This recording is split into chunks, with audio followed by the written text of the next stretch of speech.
Clerk Coffey, could we get a roll call, please? Councilmember Espinosa. Here.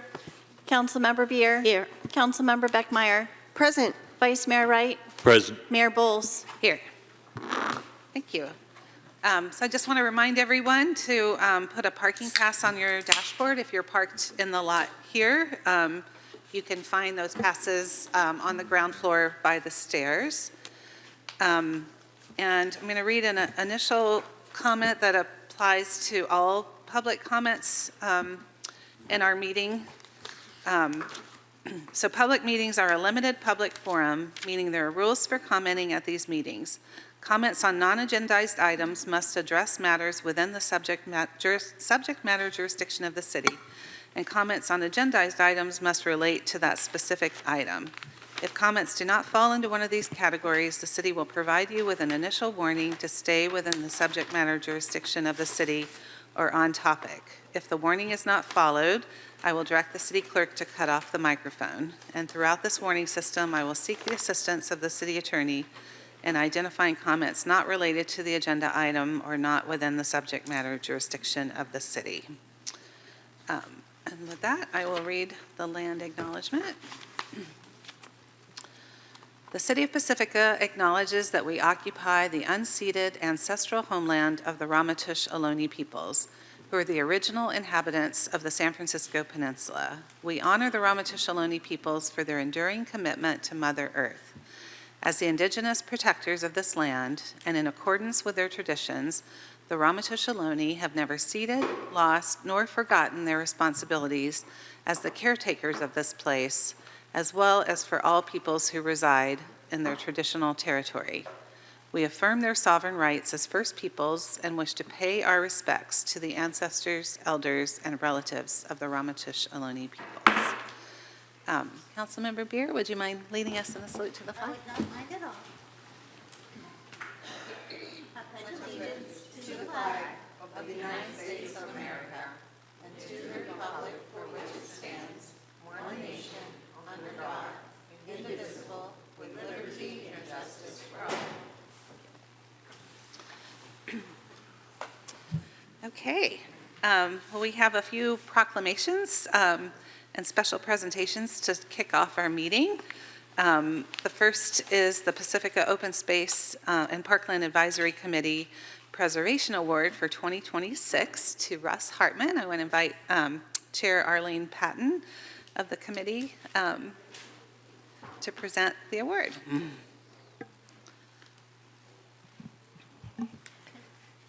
Can you hear me? Yes. Okay, good. I'm Arlene Patton with Pacifica's Open Space and Parkland Advisory Committee, AKA OSPAC.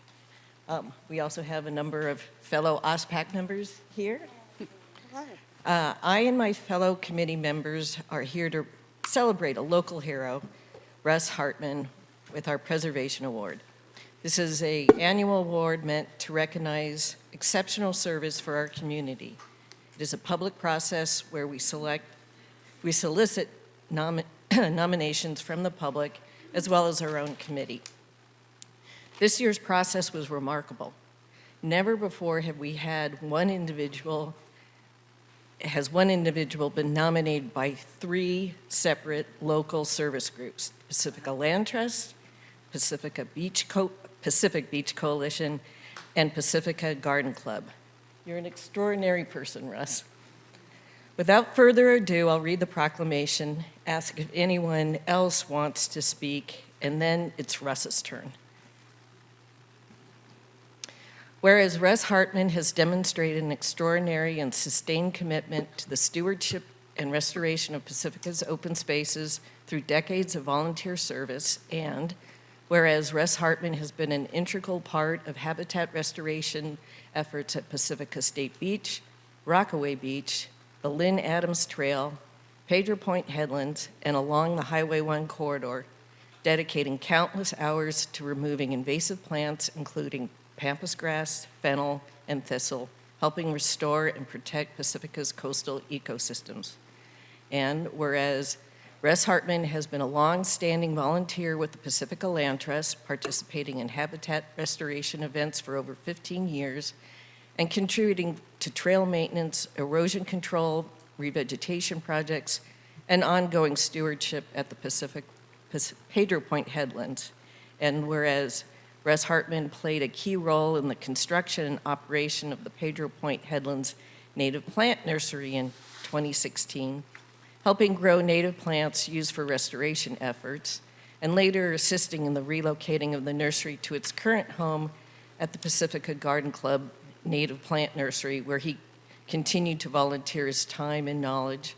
And whereas Russ Hartman frequently works independently to improve Pacifica's open spaces, often volunteering his time outside of organized events to remove invasive weeds and care for restoration sites, demonstrating a deep personal commitment to the health and beauty of Pacifica's landscapes. And whereas Russ Hartman is widely recognized by fellow volunteers and community members as a generous mentor and leader who welcomes new volunteers, shares knowledge of native and invasive plants, and leads by example through his tireless work and positive spirit.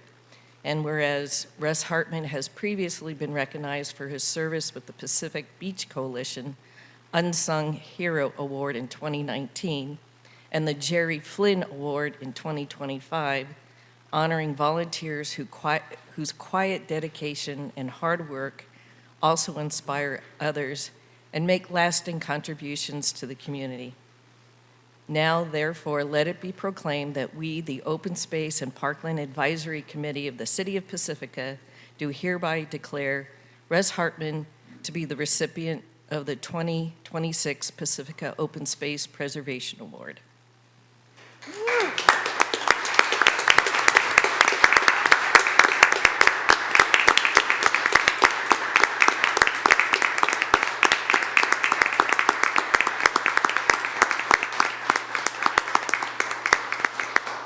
So in addition to this beautiful certificate, we have updated.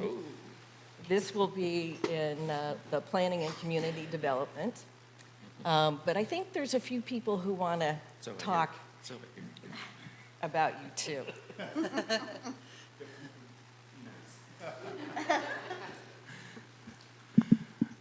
Good evening, council and staff. It's great to see all of you again. I'm John Keener, and I represent the Lindemar Water Quality Coalition and the San Pedro Creek Watershed Coalition. And we were one of the groups that nominated Russ for his award. Russ never met a weed that he didn't like to pull. He pulled an awful lot of them. And, you know, the list of his activities is correct for the most part. And the one thing I would add is that he volunteered also at the Native Plant Nursery. As Arlene said, he helped move the nursery from the Pedro Point headlands down to its present location. And he was a consistent volunteer after that. So for everything he's done and continues to do, I think he's just a most deserving honoree, and I thank him. That's all. Thank you, John. And I see Lynn teeing up. So let me just tell everyone in the audience, if you would like to make a public comment, there are these yellow cards in the back, if you don't mind filling one up. Good evening. Hi. So nice to be here again, especially to honor Russ. I met Russ in 2009 when I started the first habitat restoration project at Pedro Point Headlands. Russ was there for the first one, he was there for the second one, and he was probably there for the 230th one that I led. So it was really amazing, and he was always taking on, he'd go off into the weeds and get the pampas grass that no one else could get. And one time, I looked at him and I said, "Oh man, have you noticed that all the wild fennel is off of Highway 1? I don't know if you remember, but by Moose Lodge to Valimar was a string of wild fennel, taller than me, solid as a rock with big roots like this. And suddenly they started disappearing. I said, Russ, did you notice that all the fennel's gone? Oh, I've been doing that. I said, you did? I was like, yeah. So then one time I got a call, and he goes, Lynn, I think we need a public works pickup. I go, what? Where? He goes, down by the community center. There's a pile there. I decided I wanted to uncover the native plants there. Well, that pile was probably 3 pickup trucks full. And he has continued to monitor for pampas grass, for weeds along Highway 1. I don't know if you all know, but thistles are one of the worst things in the planet for us. And they're so invasive, and they propagate really, really fast. And we had a major outbreak on Rockaway Headlands, and it took us a long time, several years, to get it. And Russ was very instrumental in that. But after we did, and there were less, he would go through, and he still goes through on his own, covering the entire hillside, pulling out the wild radish and the thistles and any other non-native plants. So Russ, you have always been a weed warrior. People don't really know what all you do because after you finish, it's gone, and we don't remember that it was there. But I remember what it was there, and it's really a remarkable feat. I thank you for being part of the Beach Coalition, for stepping up and helping with the givebacks, for monitoring the coastal trail every time you go out there, for getting that one pampas grass that was by the quarry that took you 2 to 3 days to get. Remember that one? So my hat is off to Russ, and I truly applaud him and invite you to applaud him as well. Thank you.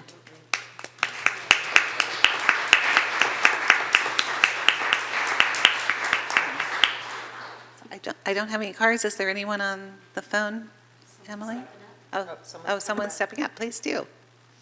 And if you can state your name for the record and then fill out My your name card. is Steve Deers. I'm with Pacifica Land Trust.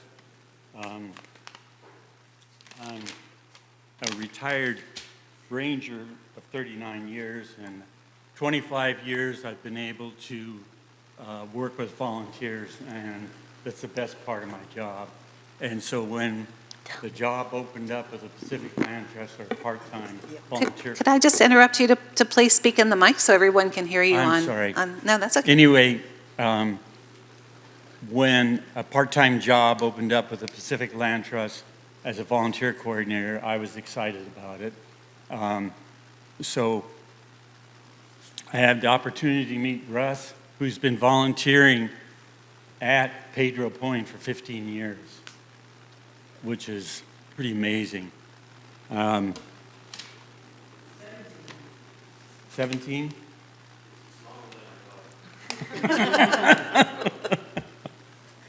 You might have told me that. So Russ started volunteering before the 2010 volunteer program started at the stewardship program at Pedro Point Headlands. And there was a nursery there, and he helped build the nursery, and he also helped take care of the plants. And out on the work days, he's the first one to point out some of the non-native invasive plants that need to go. And so so he would come out and work in the nursery there and help them take care of the plants. The other thing he did is he would use his truck and help move things for the Pacifica Land Trust and for the program out there. And when they took down the nursery, he also volunteered to help take it down and to haul the materials over to the Pacifica Community Gardens of Native Plant Site.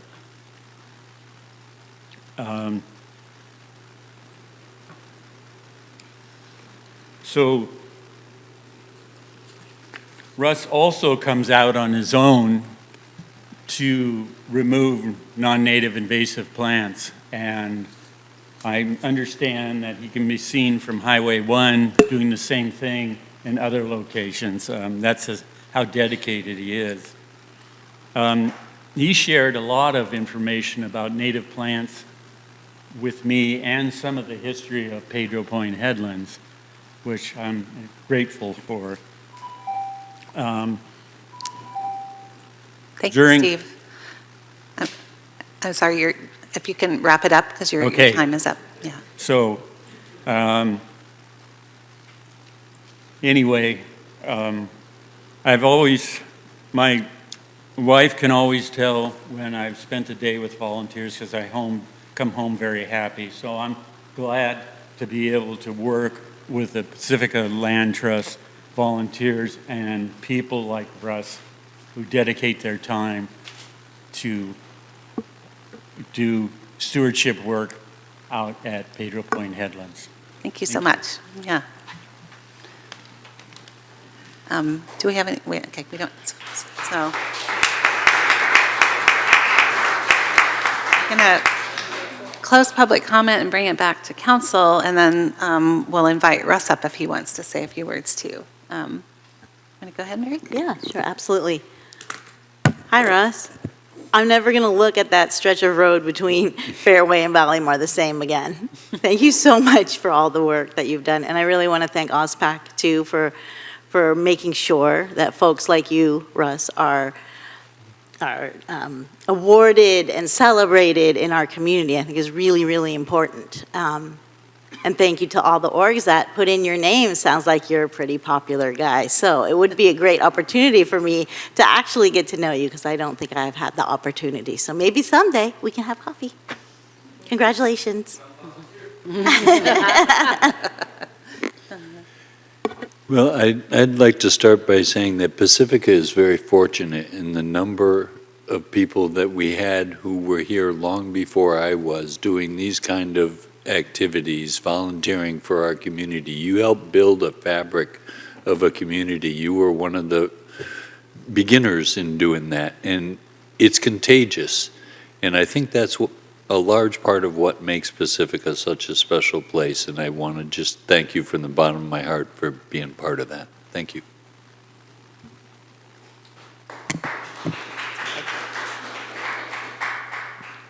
Thank you, Ross, for making Pacifica even much beautiful by doing all of this work that you do to keep it clean. We really wanted to appreciate you for that. And I'm so happy that we have people like you serving our community and making it even more beautiful than what it is. And I wanted to thank you for that. So, and I also wanted to get to know you, because people like you, we wanted to get to know and get inspired by you. Thank you so much. Russ, thank you for doing work that many in town don't know needs to be done. And you're continuously doing it. You're bringing it forward, moving the native plant nursery from Pedro Point to Pacifica Gardens, and that collaboration is amazing. I took Greg out there a couple days ago, just for the first time. He saw that back area, and it is truly so inspiring what has been done there, and it's because of folks like you. So thank you, and we all benefit from we and all of the visitors to Pedro Point forever will benefit from that. Thank you. I had the opportunity to see Russ twice this weekend.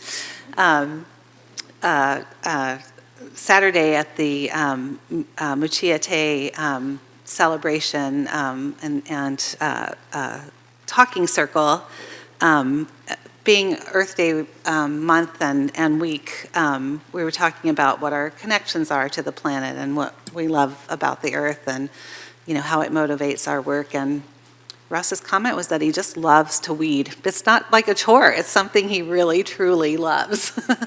I can get a tiny glimpse of that, but my weeding, my own yard is all I can handle, and even that is overgrown at the moment. But there is something like really wonderful about freeing up a native plant that is just being overcome with weeds, right? And letting those take hold. But it's a job that's continuous. So Russ needs help. So all of you that want to get to know him better, join him on the trail. And then the other funny, we unveiled the sign for the Lynn Adams Trail. She just wanted a small group on Friday morning, but Russ was there as part of that. And guess what? He brought his shovel with him, and after we were done, he was up on that hill digging up more weeds. So just thank you for your dedication, your inspiration to other people around you, because it really does take all of us. And you've been quite the example. So we want to take a picture with you, but I want to invite you up if you'd like to say a few words first.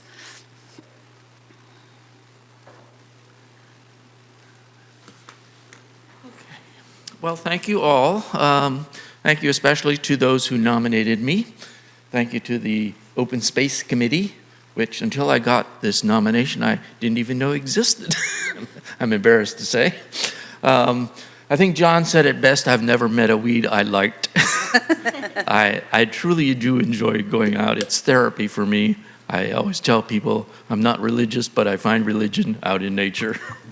That's where I go when I want to be alone and just enjoy life.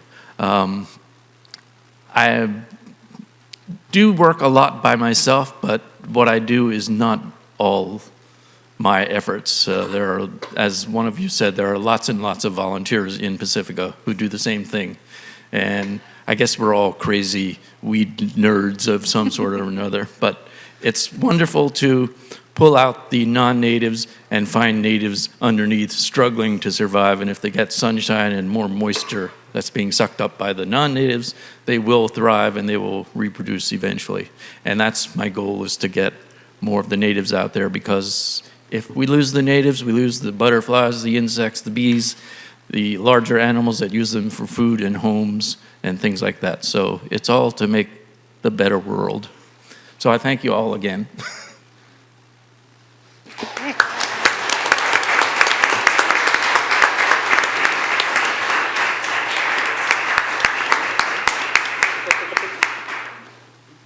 I gotta go weed with him.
Beautiful.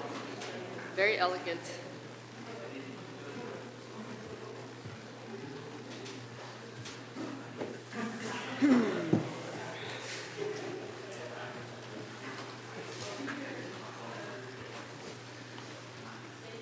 Great.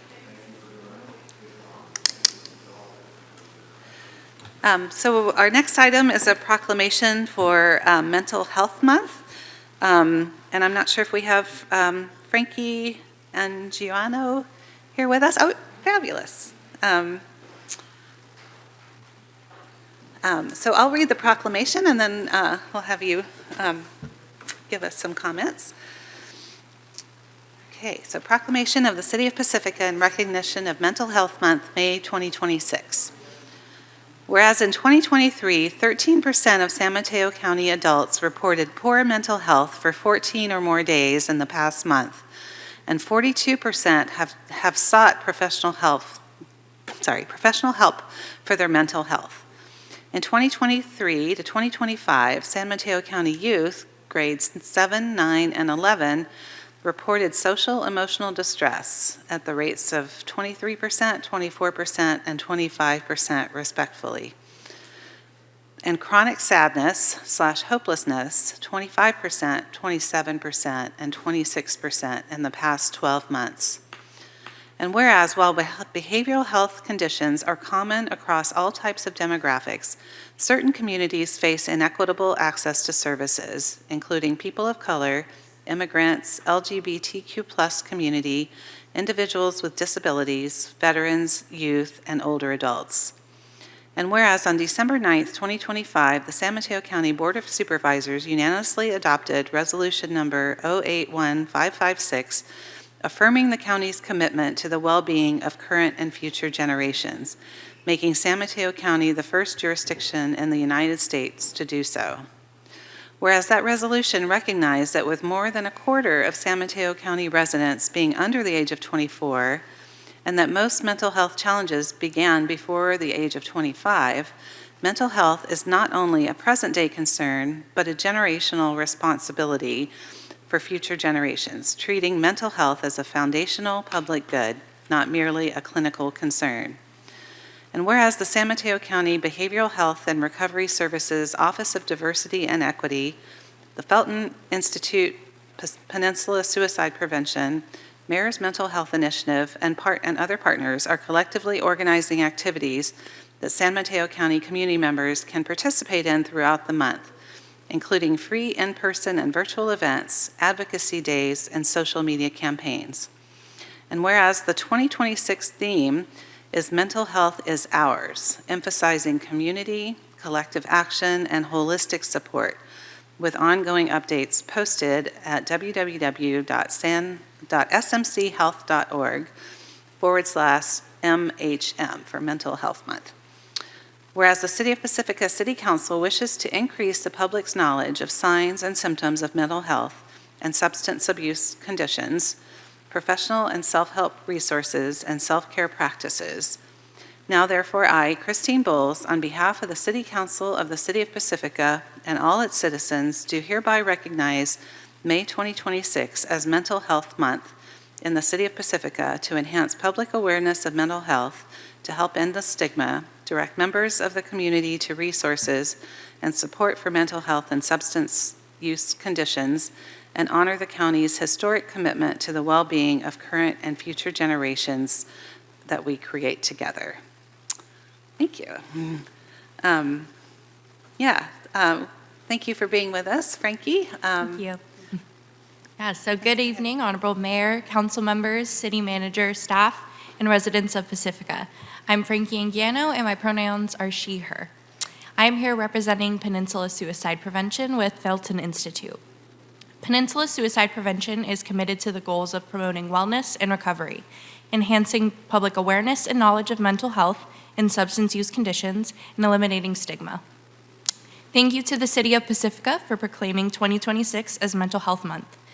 May Mental Health Month is observed across San Mateo County, California, and the United States. Lime green is the national color for mental health and represents how we want to bring a bright light to important issues that may be hidden or seen negatively. Mental Health Month is one of the best times of the year where we reduce stigma, connect people to services, and promote wellness for mental health and substance use conditions. For San Mateo County and statewide, the 2026 May Mental Health Month theme is Mental Health is Ours. Mental Health Month is important to me because as someone who has lived experience with mental health, it is important that we continue to normalize and end the stigma surrounding it. Starting today, I invite everyone to act on one or more of the following options. Number 1, wear a lime green ribbon. Wear one physically on your clothing or virtually on your social media profile. This can start a conversation to share your knowledge about mental health. Number 2, learn more about mental health resources available to you by visiting 988lifeline.org. Number 3, Attend or host a mental health awareness event in your community by visiting smchealth.org/MHM. Thank you so much to the Pacifica community for recognizing May Mental Health Month. Thank you. Thank you.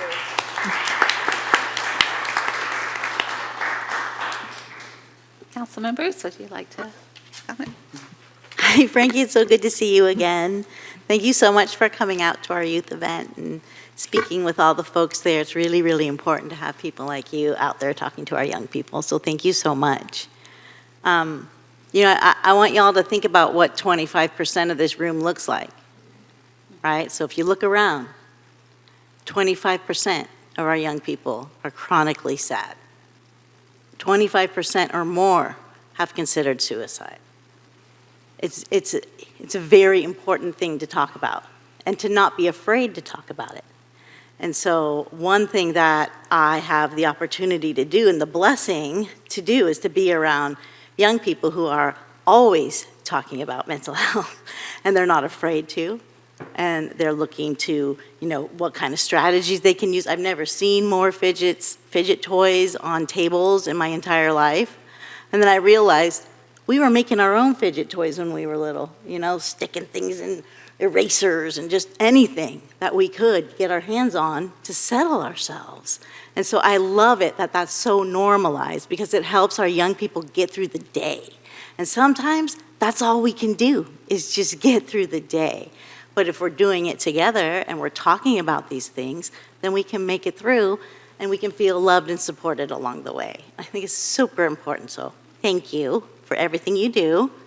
I do want to remind my fellow elected officials that we are having a mental health training specifically for local elected officials on Saturday, May 9th from 8:30 to 11:30.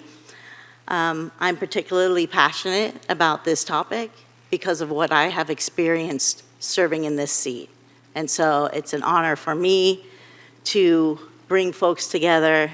And so we also have an opportunity to talk about the things that are affecting us while we're trying to serve our community. It's a really big deal. And, a lot of folks in these seats like to show up strong, like, oh, this isn't bothering me. Let me tell you, it's really hard. And so we get an opportunity to support each other there too. So yay for May Mental Health Month. That's a hard act to follow, and Mary, I want to thank you as well for all your work in this area. But back to you, such an important topic, especially in light of COVID and how isolating that was, particularly for our youth community, to be putting it out here on the bigger stage, to be continuing to reinforce the message that it's okay to need a little bit of help. And I just want to thank you very much for taking up that. Thank you. Thank you. As a Latina, in our community, people don't ask for help, mental health. That we were taught to stay strong and never ask for, we don't have that kind of problem. That's what they taught us.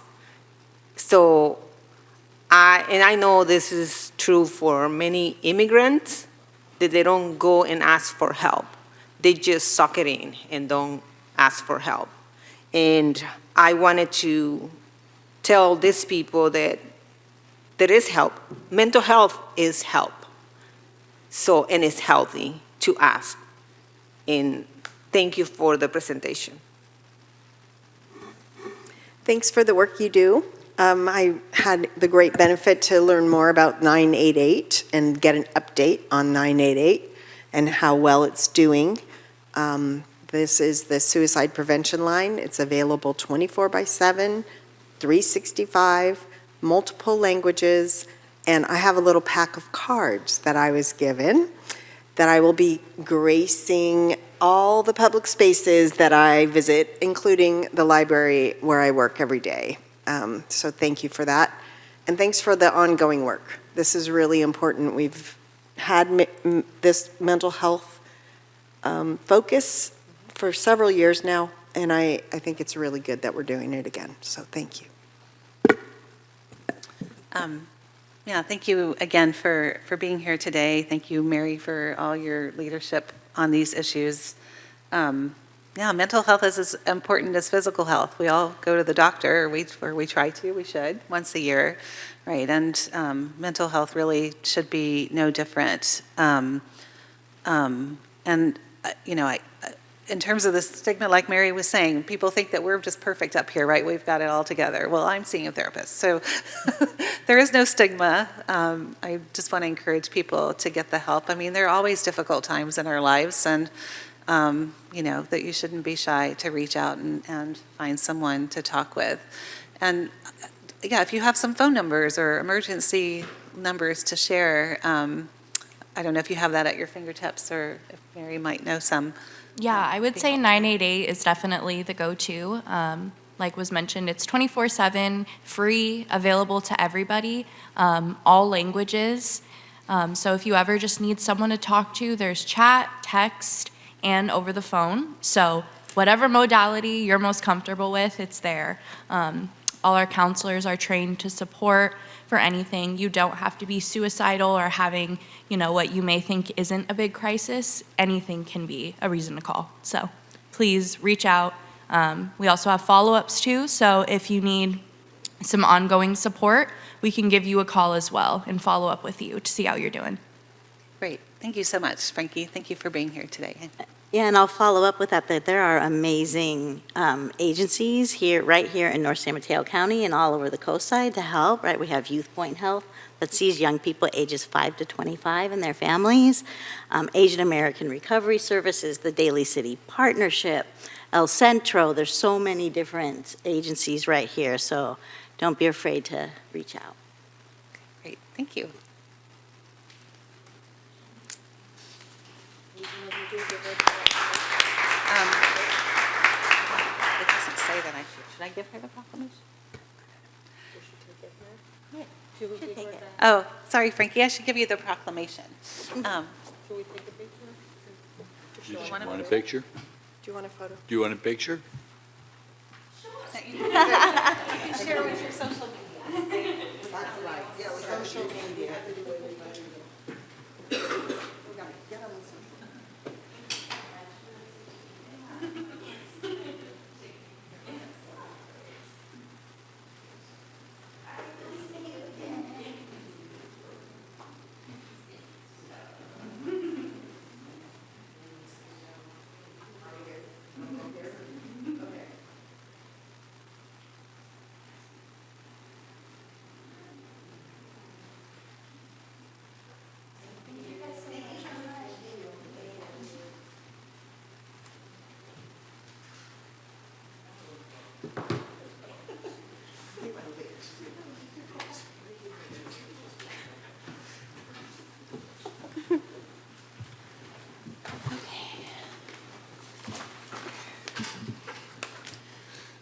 Okay, that brings us to our consent calendar. Are there any council members who'd like to pull an item off consent? I think it's just our minutes. No? I don't have any cards on this either. Is there anyone on the line? No, okay. Well then, I'll entertain a motion. Move approval of the consent agenda. Second. Okay, please vote. You voted in the wrong place. And with What? the motion to approve the item on the consent calendar made by Councilmember Beckmeyer, seconded by Councilmember Beer, the motion passes unanimously. Okay, great, thank you. And that brings us to public comments on items not on the posted agenda. So I currently have 6 cards. So we'll start with, and you'll each have 3 minutes. Start with Cindy Abbott, followed by Anita Reese, and then Martin Anaya.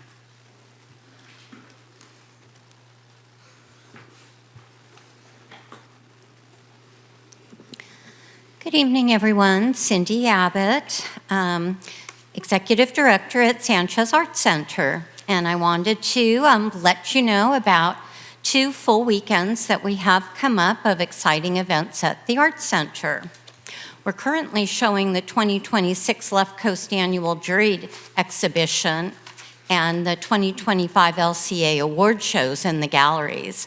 And I have to tell you, it's a knockout. People have come in and said they thought they were in the DeYoung. But no surprise, the show was juried by Scott Shields, who's the chief curator at the Crocker Museum in Sacramento. He did an amazing job for us. This weekend, when you come to the galleries, you can also enjoy open studios on both Saturday and Sunday, May 2nd and 3rd, and will be open extended hours from 11 a.m. until 5 p.m.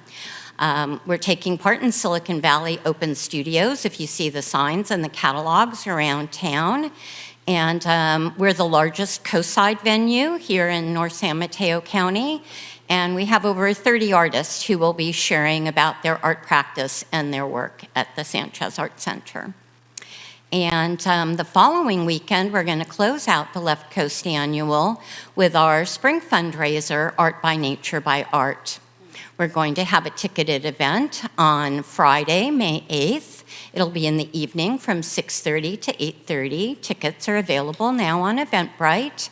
You can go to our website, sanchezartcenter.org, to go to the link.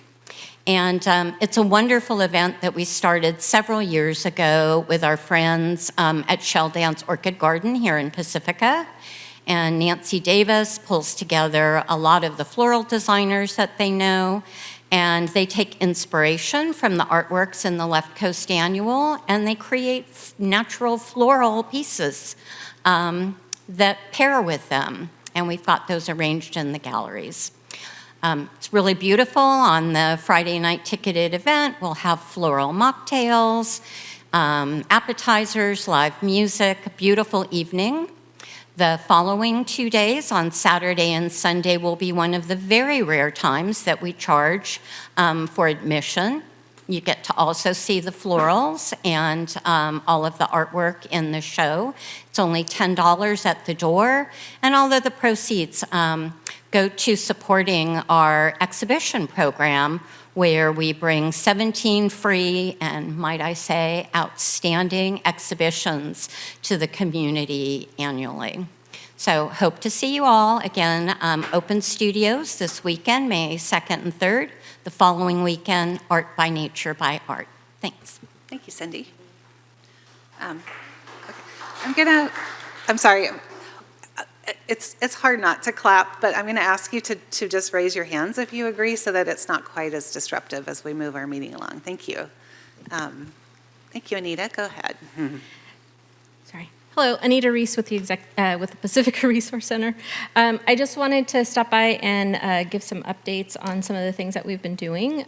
We are continuing to be open Monday, Tuesday, Thursday, 9 to 5, Wednesday, 9 to 7, Friday, 9 to 1, and one Saturday of the month. From 9 to 1, we are closed Monday through Thursday, 12:30 to 1:30. Our next Saturday office hours is going to be Saturday, May 16th. And I wanted to share that we received some additional funds from the County of San Mateo, specifically for food. And I know I had mentioned to you all before that we had gone to a once a week, and then we were trying to go to once a week, and we reduced it to twice a month. And we are happily going to be, or we are already offering it weekly again. So pantry visits weekly now until October 2026. And during that time, we're hoping to figure out how we can continue that effort so that folks who need groceries can come anytime during the month, weekly, by appointment. We still want appointments just to make sure that we have enough food and have enough space for folks to shop comfortably. So our next grocery distribution, which is off-site, is on May 27th at the American Legion Hall, which is at 555 Buell. If you haven't already signed up to participate in the grocery distribution, which is once a month, we ask folks to show up around 4. Right before that grocery distribution, we will be having our annual volunteer appreciation lunch, and invites will be mailed soon. I wanted to share, or continue to share, that our Unhoused on the Coast outreach team will respond to requests for outreach to unhoused folks in Pacifica through Pescadero every Monday through Friday from 9 a.m. to 10 p.m., Saturday, Sunday, and holidays 9 to 5. So if you see someone living outside or in vehicles, please email us at ucoutreach@pacresourcecenter.org, or you can call 650-452-6279. As of today, there are 109 folks who are unhoused in Pacifica. That includes 22 folks who are in the safe parking program. So there are 8 encampments, less those 2 encampments for the safe parking program. So there are 6 encampments. That hasn't changed. But we have seen a slight increase between the last time I was here back in March and now. So we are paying attention to that and really trying to make sure that we connect those folks to resources. So there are, as I mentioned, 8 encampments. When we exclude safe parking program, there are 6 encampments with 52 folks. There are 22 folks in the safe parking program, and there are 35 folks who are generally outside, not necessarily in an encampment. So please call us at 650-738-7470 or go to our website at pacresourcecenter.org or email us at info@pacresourcecenter.org if you need help. Sorry. You're I perfect. had 1 second. Good job. Thank you so much, Anita. So we'll have Martin Anaya, followed by Joaquin Jimenez, and then Lynn Adams. Good evening, Madam Mayor, Honorable Council, and staff. I wanted to say, I don't like to get up here too much and talk. We like to facilitate the communication, but I've been getting encouraged by my board to come up and tell you guys about a lot of the things that are going on because we're busy. PCT stays busy and stays active in the community. Just last week, we did the debate at the golf course, and at the same time, covered all the fun events that were going on down on Lindemar Beach related to the Beach Coalition. So this is that time of year when there's a lot more events going on. We do everything that we can to facilitate and accommodate. A couple things I did want to make you aware of, though. If you guys do have anything that you want to have covered or whatever, we'll do our best to get to it. So you can call me, 650-355-8000. That's 355-8000, or martin@pacificcoast.tv. And if you're looking for something, you want to know if it did get covered or whatever, you can contact me or just go to that website. It's a very robust website. It gives you that opportunity to search for events. Again, if you have any suggestions, let me know about it. A couple things I did want to mention that are coming up. One thing is that, we've done some very successful what we call not the PCT open house, but rather a PCT forum. And what this allows us to do is to hear about things that are going on in the community that impact everybody. So we did one on hope. We did one on the Healthy Aging Initiative. And this month, we're planning one on the issues related to mental health and keeping people healthy. So again, there are several nonprofits that we're looking at, and definitely if there's anybody that wants to talk about that, we want to hear it. So contact me with that. And then this Thursday, we're going to be down in Half Moon Bay doing an open house of sorts. We call it Coastside Live. This will be a pilot where we're inviting all kinds of entertainers, spoken word. If you are in the community, if you're on the Coastside community, we've got a couple of Pacificans that are going to be participating, but we're still taking folks. Again, go ahead and get a hold of me. That is going to be happening at the Ted Adcock Center, so the Community Center, 535 Kelly, and we hope everybody comes out. And again, that will be broadcast this Thursday night from 7 to 9. Hopefully we can replicate that at our PCT open house next month. So, but the real reason that I wanted to come here to talk to you is because every semester we are training the next generation of communicators, and we're training the next generation of folks that are going to do what I'm doing and help facilitate what you all are doing in better communications for our entire community. Right now I want to introduce you to Astro, and in the back there we also have Rahad, and this is a male-dominated field, but we got a lot of females that are really stepping up to the plate and showing the boys how it's done. So I just wanted to say thank you to these young people, and also thank you to you guys for allowing us to continue to do this. Have a good night. Thank you so much. Thank you so much, Martin. So Joaquin, followed by Lynn Adams, followed by Suzanne Moore.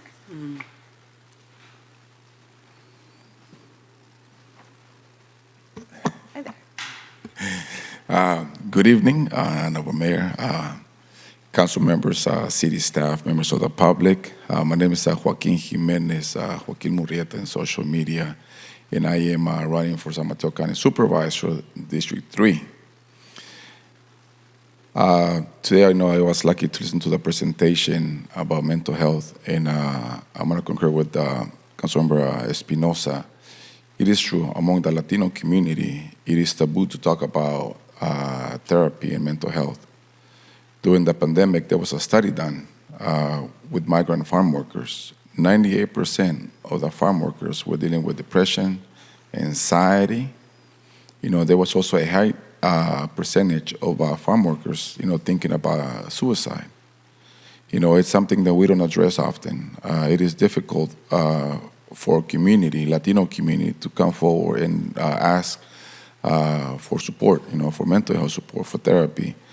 It's something to think about. I've been doing a lot of work with the farm worker community along the coast, and we have a lot of struggles, and that's one of the reasons, one of the many reasons I'm running for San Mateo County Supervisor, as someone who knows what is going on in our community. Also want to say thank you to Pacifica. I've been canvassing Pacifica, visiting your businesses, and I have been receiving a lot of love. Different areas of Pacifica. You'll find my flyer on the windows of different areas. Also my business cards and a few other things.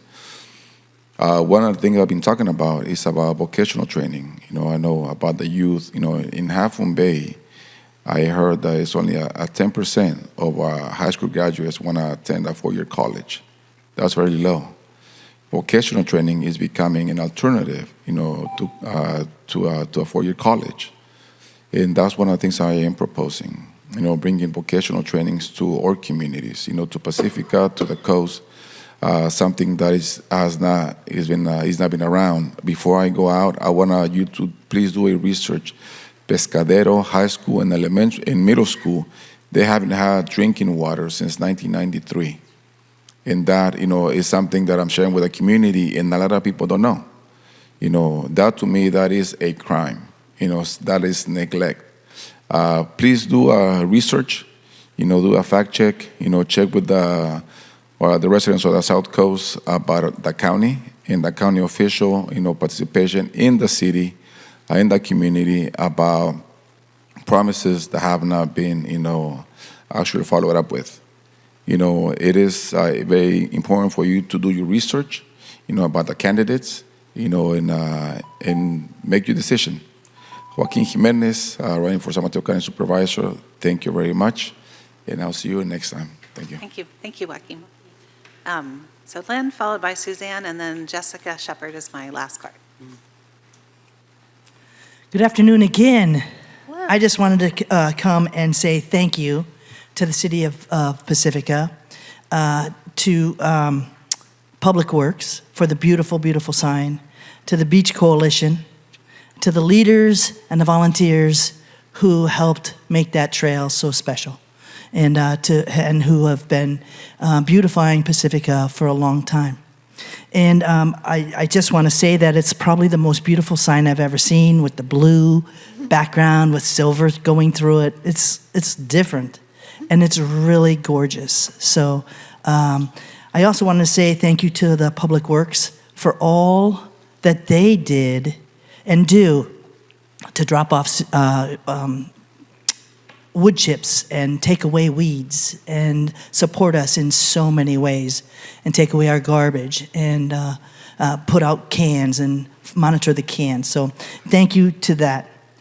I also want to come and say congratulations and thank you for the wonderful Earth Day event on Saturday the 18th. It was a beautiful day. The EcoFest was lovely. Great to see all the Pacifica organizations and the city staff being there. And I thought it was a very successful event, and we have a lot to work for the steelhead trout. It's a really wonderful species that connects our land and our streets and our homes to this one species that starts upriver and flows out and can go into the ocean for several years, come back in, and lay eggs and reproduce, and then go back out again if conditions are right. And we have to do everything we can to protect them.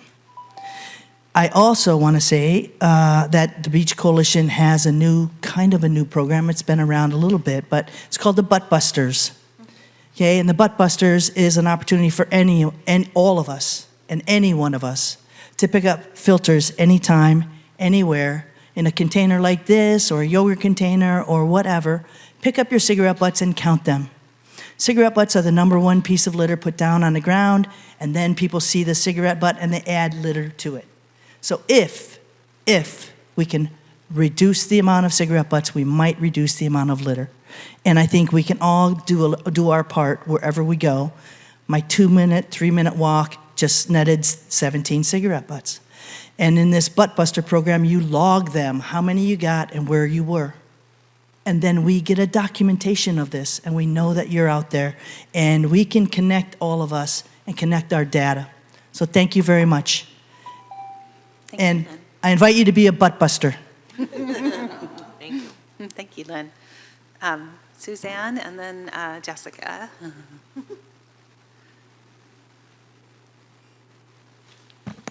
Suzanne Moore, sitting board member for the Pacifica Resource Center. And thank you, Anita, for letting us know some of the updates of our data. It's nice to hear that our safe parking program is effective, and it would be wonderful if we could extend it and expand it.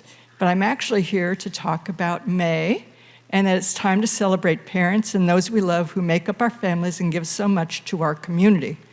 Honor that special person in your life with a personalized card from the Pacifica Resource Center and help Pacifica families at the same time. Families are diverse.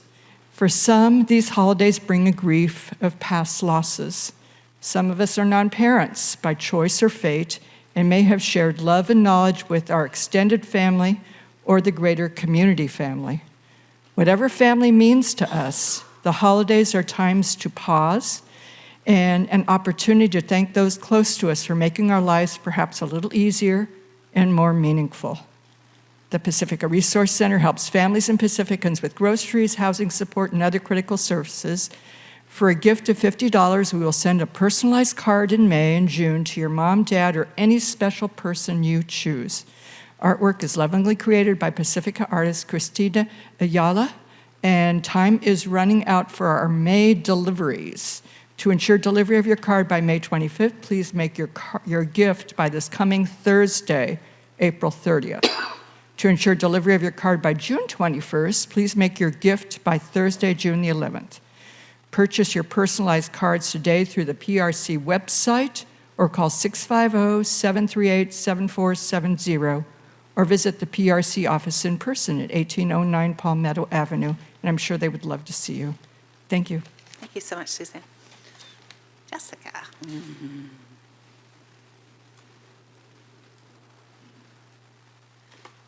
Hello, and good evening to the council and good evening, community. My name is Jessica Shepard, and I'm here to talk to you today once again about accessibility. Last council meeting, we had a very riveting and hotly debated conversation around one particular house. But today I want to talk to you about housing more broadly. I understand that we have a mandate, a requirement, a plea from Sacramento to expand our housing, but I'm going to ask that we expand housing in a safe way, but in an affordable way as well. I had a friend recently come visit me, and they lamented about how beautiful it was here and how many amazing local businesses there were, and they really enjoyed their time, even though it was only for 8 hours. But unfortunately, the rent prices, the cost of living, the lack of transit, and a slew of other issues, personal and public, does not allow them to move here. I just wanted to remind people, the current average rent, according to Zillow.com right now, sits at $3,753 for the city of Pacifica. And it is bound to change year over year and go up by $528. Now, I understand there's a lot of people with mortgages in the room, and I can imagine the mortgages are the same, and the census would argue even more expensive than that rent price. However, when we're thinking about moving towards making more housing or creating more housing from what we currently have, I implore us to not only think about doing it safely, meaning that regulations are met, right, and renters are also protected as well as landlords, but also that this housing is affordable and accessible. We have a lot of hills, and making sure that they're not just ADA compliant, but ADA friendly in addition to that is very important. And as someone who's a current renter, knowing that I will have my lease up eventually, it would be lovely to know that there are affordable options that can keep me in this amazing city that I absolutely love. So with that in mind, I understand budget's tight, housing is hard to create. However, I would really appreciate it and value it if you guys could not only make the infrastructure around building that housing as accessible in every way as possible. Thank you. Thank you so much, Jessica. Are there no public comments online? Okay, I'll close public comment. And that brings us to our public hearings. Madam Mayor? Yes. I'm sorry, I missed it. Did you check with? I did. Okay. Yep. There's no online. There's no one online. Yeah. Okay, this brings us to our public hearing, the consideration of rezoning development plan, specific plan in relation to 650 Cape Breton. And I see our community development director coming up. And yeah, Samantha Updegrave, James Lynn, and Marge Davis, our representative from the Planning Commission. Thank you.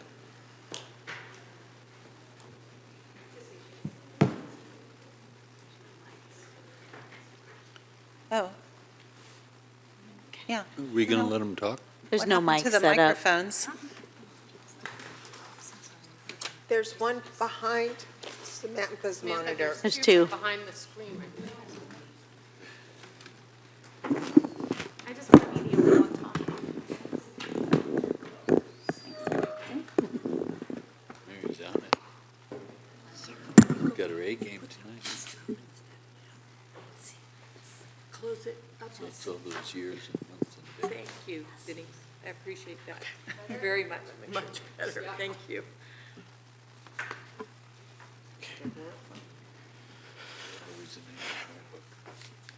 I can start.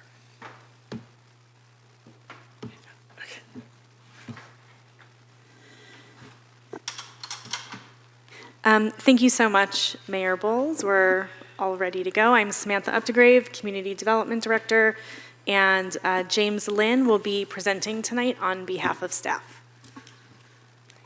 Good evening, Mayor Bowles, Vice Mayor Wright, council members. James Lynn, Senior Planner with the Community Development Department, here to present 650 Cape Breton Drive.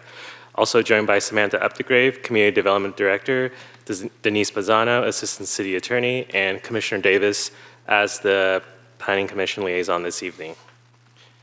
Tonight, we will review the project information, existing site conditions, review the staff analysis, and conclude with a recommended motion for approval. The project site is located at the eastern terminus of Cape Breton Drive.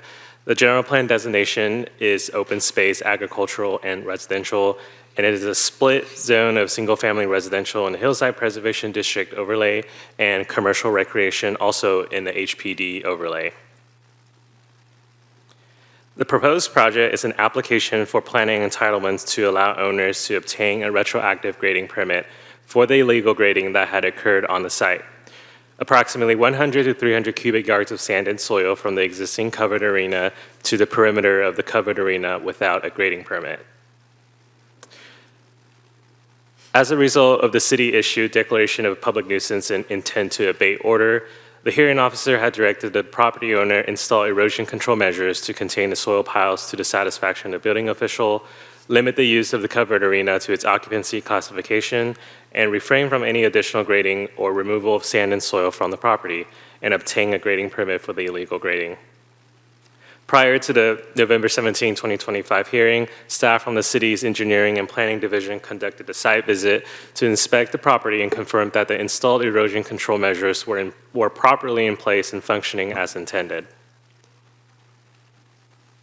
Here, the existing site condition and grading plan on packet page 79 illustrates the original location of the sand and soil within the disturbed and developed covered arena in brown, while the green indicates the resulting location. While sand and soil were relocated, the action did not create new land coverage concerns. The grading had occurred within the covered arena, and the material was moved to its perimeter, all within the previously disturbed area.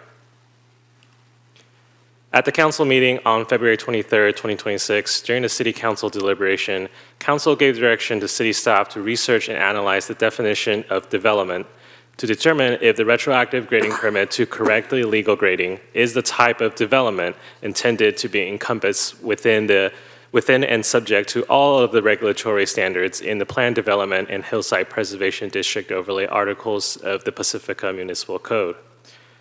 While development is largely undefined and historically applied broadly to all grading, as pulled from Article 22.5 under the purposes of HPD, one of the city objectives considered as guidelines encourages for the concentration of dwellings and other structures by clustering and to limit padding or terracing of building sites in the hillside areas, thereby placing a focus on structures and residential development, and the retroactive grading would correct the prior violation and not considered as new development. While staff made its prior recommendation based on the historical application of the term development and a conservative reading of the standards in Article 22 and 22.5, the council may modify and reject staff's interpretation, specifically if after review of the legislative history, council determines that the illegal grading that had occurred on site does not constitute land disturbance in the form of grading. The council could determine that the project is not subject to the requirements of HPD as set forth in the Planned Development and HPD articles. If so, the applicant would still be required to obtain a retroactive grading permit subject to the applicable standards of the building code, but no planning entitlement would be needed. As such, staff provides the following recommendation based on the historical application of the term development and another option should council decide to make a different interpretation than staff.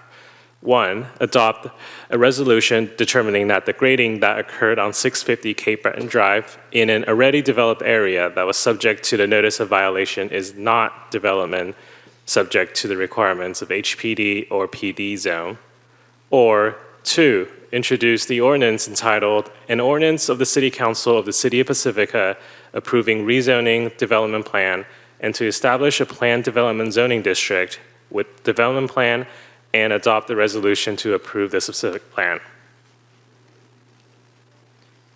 Should the council choose to move forward with option 1, staff is also recommending for an additional recital to further clarify the specifics of this case, shown in red, which reads, be it further resolved that due to the unique circumstances that the soil moved was from underneath a pre-existing roof structure and the fact that the soil moved was previously disturbed as part of that construction, this is not considered development for purposes of the Planned Development Article 22 and the Hillside Preservation District Article 22.5. Lastly, staff has prepared the following slides with motions for approval for either option as guidance for the council should that is the direction this evening. Staff can bring these slides back up when the council is ready. So there is the motion for approval for not development, and the following slide will be the motion for approval for rezoning. And that concludes with staff's presentation. City staff, city attorney, and I believe the owner representative are available virtually this evening for questions. Thank you. Okay, thank you so much, Mr. Lin. Are there any clarifying questions from the council before public comment? I can wait till after public comment. Okay. All right, I currently have 3 cards. Madam Mayor, before we open the public hearing and conduct public comment, we should make sure that the applicant doesn't want to present. Oh, okay. And who do we have from the applicant online? Mayor, I believe Raymond Frank and their legal representative, Margaret Cruz, should be available this evening virtually. Okay. And we just need to confirm if they want to present, they Sure. can, but if they do not, No, that's... thank you for bringing that up. So, Mr. Raymond, Ms. Margaret, if you could raise your hand if you'd like to say anything, make a presentation. Hello, this is Raymond Frank. I'm sorry, we didn't have anything to present tonight. Thank you. Okay, thank you very much.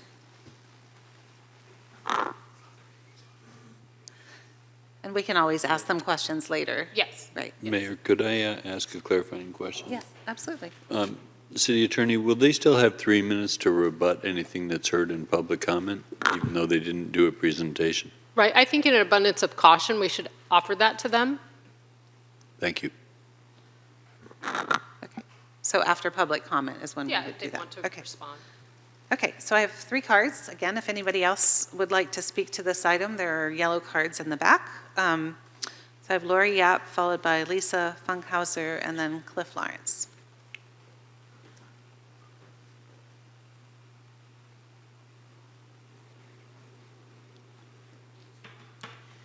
Good evening. I'm Lori Yap. Since my neighbors and I received a letter a week ago from the city with the same rezoning proposal, it feels like deja vu, it appears you must need to vote on this before we can move beyond this nonsensical proposal. This is the 4th public hearing with the same proposal to rezone the 650 Cape Breton property as one of the options before you tonight. FYI, our letter from the city did not include the other new option before you tonight. I am grateful to you and the city staff for all your work to find another solution that does not require rezoning. Hopefully, the new option is the answer. Since there has not been time for the public to adequately get their questions answered or have their concerns addressed, I do ask you to please ensure that this new option does not contain any loopholes that would adversely affect the community's desires regarding this property. I would like the council also to recall and consider the countless emails that the Pacifica community has submitted over 3 public hearings already. I counted more than 215 pages of public comment emails in opposition to the rezoning. In addition, Pacifica citizens have attended many meetings before the Planning Commission and this City Council to voice their opposition to the rezoning and their concerns and displeasure with the activity at 650 Cape Breton. Their concerns are not only regarding the specific code violations, but the negative actions and damage caused since the applicant purchased the property over 5 years ago. I respectfully request that the City Council strongly weigh the abundance of comments from the Pacifica community as you consider your vote this evening. I, along with an overwhelming number of Pacifica residents, respectfully ask you to vote no to any rezoning of this property and protect it for the Pacifica community and future generations. Thank you. Thank you, Lori. Lisa and then Cliff. Hi, everyone. My name's Lisa Funkhauser. I appreciate you having me here and allowing me to speak, as I have done many times before related to this property. Thank you for considering other options. I do appreciate that as well.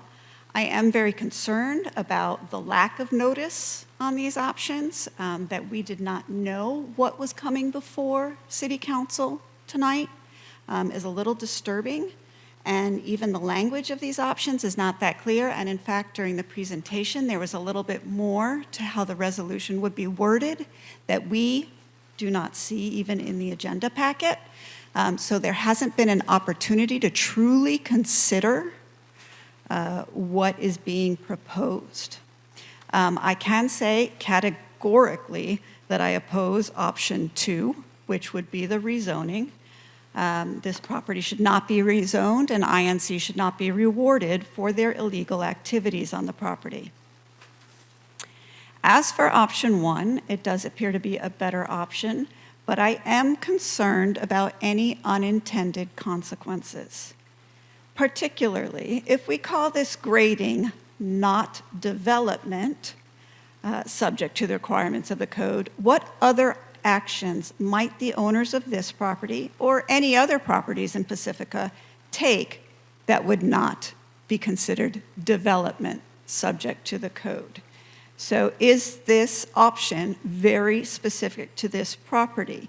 Is it always going to require some resolution of the city council for something like this to be done? Will work be done here or elsewhere that was once illegal but is no longer so because this action will become precedent? So I strongly encourage you to consider whether any additional language should be incorporated into the resolution to ensure that there are no unintended consequences and that the property owners are not rewarded for illegal activity. These property owners or any other property owners in Pacifica. Appreciate your time. Thank you. Thank you, Lisa. That is my last card. That's fine.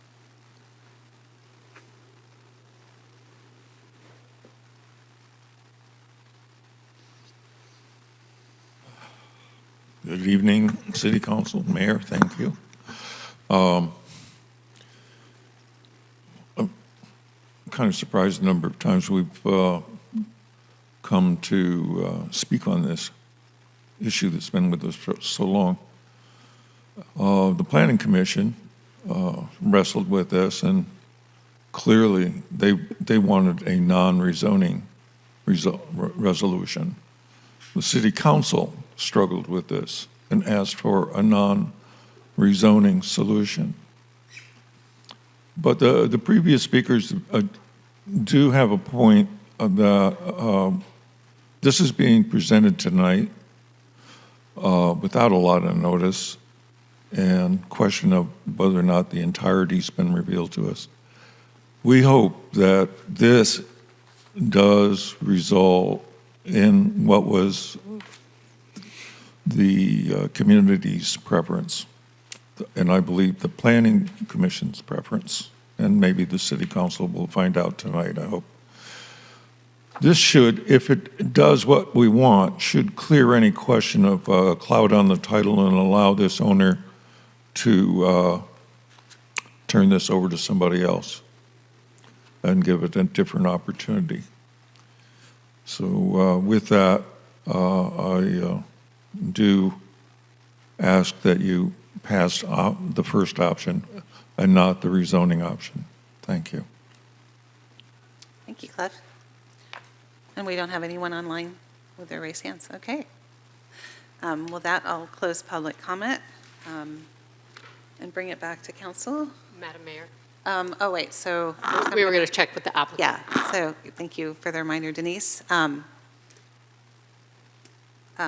Mr. Frank, would you like to say anything now to rebut anything that you've heard?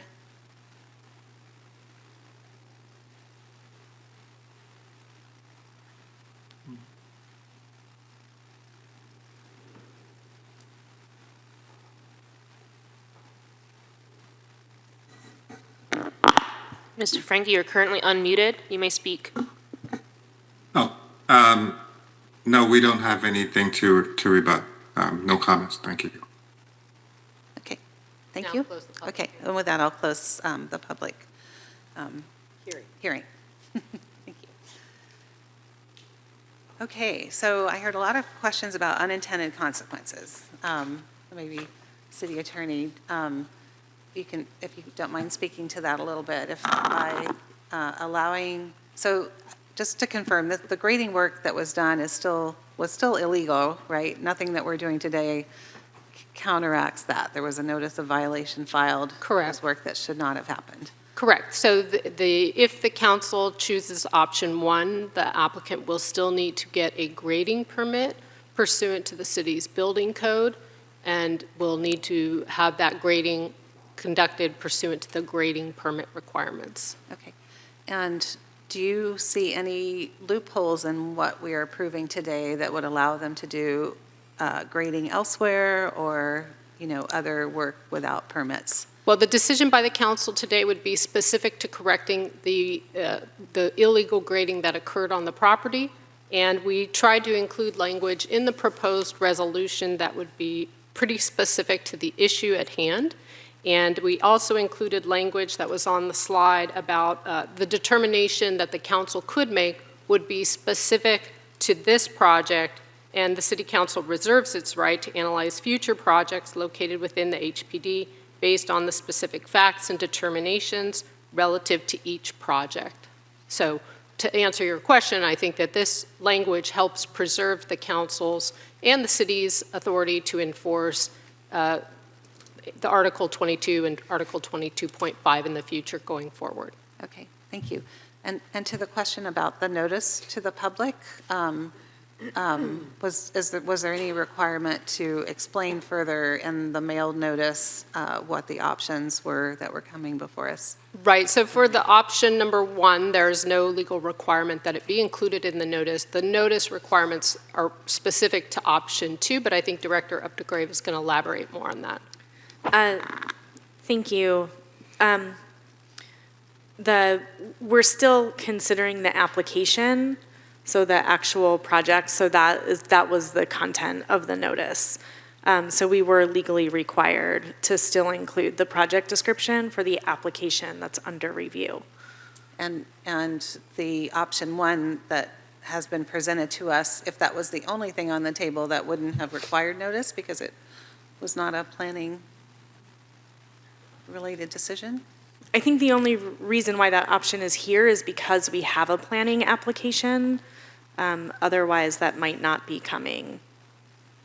Okay, and can you just confirm when the agenda was posted? And everyone who had submitted letters or was on an email list would have gotten an email with a link to the agenda. The City Council agenda was posted on Wednesday, last Wednesday.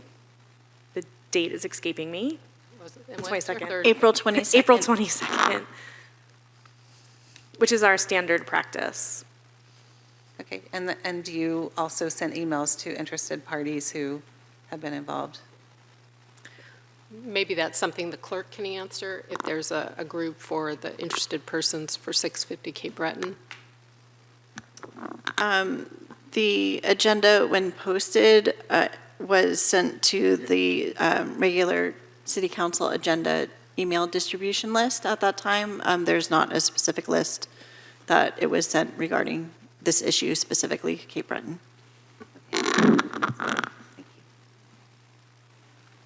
Okay, other council members? Do you? I have a quick question. At our last hearing, there was a representation by the church that they might, and I'm just wondering if it's okay to ask this question of the applicant, that they would consider and reach out to the neighboring property that was damaged. Is it okay to ask if they, in fact, followed up on that to get to the character of the applicant so I can better judge the whole picture, or is that an inappropriate question? Well, the public hearing is closed, so if the mayor wants to reopen the public hearing and ask the applicant, that would be at her discretion. And as to the question, I think if you want to ask, that's fine, but the applicant could choose not to respond. Okay. Through the chair, I would like to request that we open public comment so I can get an answer to that question. Okay, I'm happy to do so. So I'll reopen public comment. And again, Mr. Frank, Vice Mayor Wright is posing a question to you directly.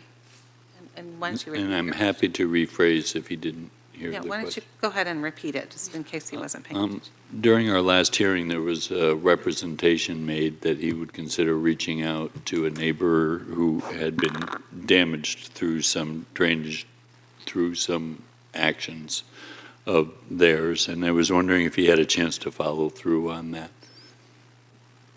Whether he'd reached out to the neighbor, contacted them, and tried to make amends. Yes, I apologize. I myself, I don't have any information on that issue. I believe the other person that was representing the church had spoken to the neighbor, but I don't have any further information at this time. Thank you very much. Thank you. And then, I'll reclose the public hearing. I have another question for the city attorney. Are we allowed to condition this to also ask for them to put it back? No, so this, if option one is selected, this would just be a resolution providing specific language about the determination of the council, and it's being done primarily so that this is an identifiable document easily and readily available to council, the public, staff, et cetera, going forward. But this is not an approval or discretionary action by the council in terms of approving a permit, so there's no ability to condition the resolution. And so I'm still, could you clarify a little bit more so I can understand why it is that we cannot ask them to undo what they did? Because myself personally, I see them, they took the soil out of the arena for a reason without a permit. And so to me, the soil not being in the arena is a benefit. And what I'm concerned about is setting that same precedence, that same idea, that you can derive a benefit from doing something wrong. And I don't like approving doing something wrong and getting something good out of it. So it's up to the council to select an option, but the resolution isn't a permit or entitlement that can have conditions of approval attached to them. It's just, that's not the function of the resolution. And we can't add language to the resolution? There's nothing that is binding to it on the applicant. It would be a determination of the council simply stating that the council believes that their interpretation is that for this particular scenario, that the grading that occurred is not considered development. And if it's not considered development, then the requirement would be that the applicant should go to the building department and get a grading permit. And then, so upon issuance of that permit, would we then be allowed to condition that permit that they put the soil back? So I'll let Director Updegrave answer that. Thank you, Vice Mayor Wright.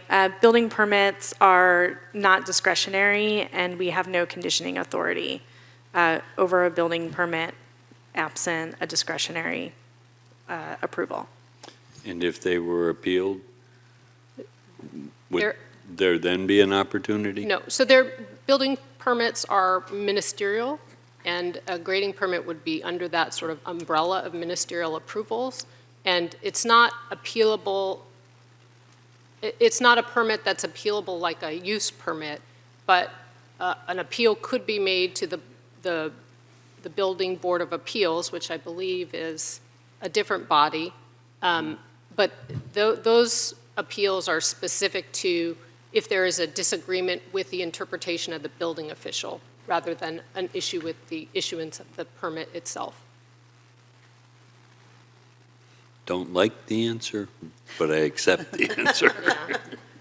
Well, and I mean, just trying to think through any benefits that they would get from the grading. I mean, I think.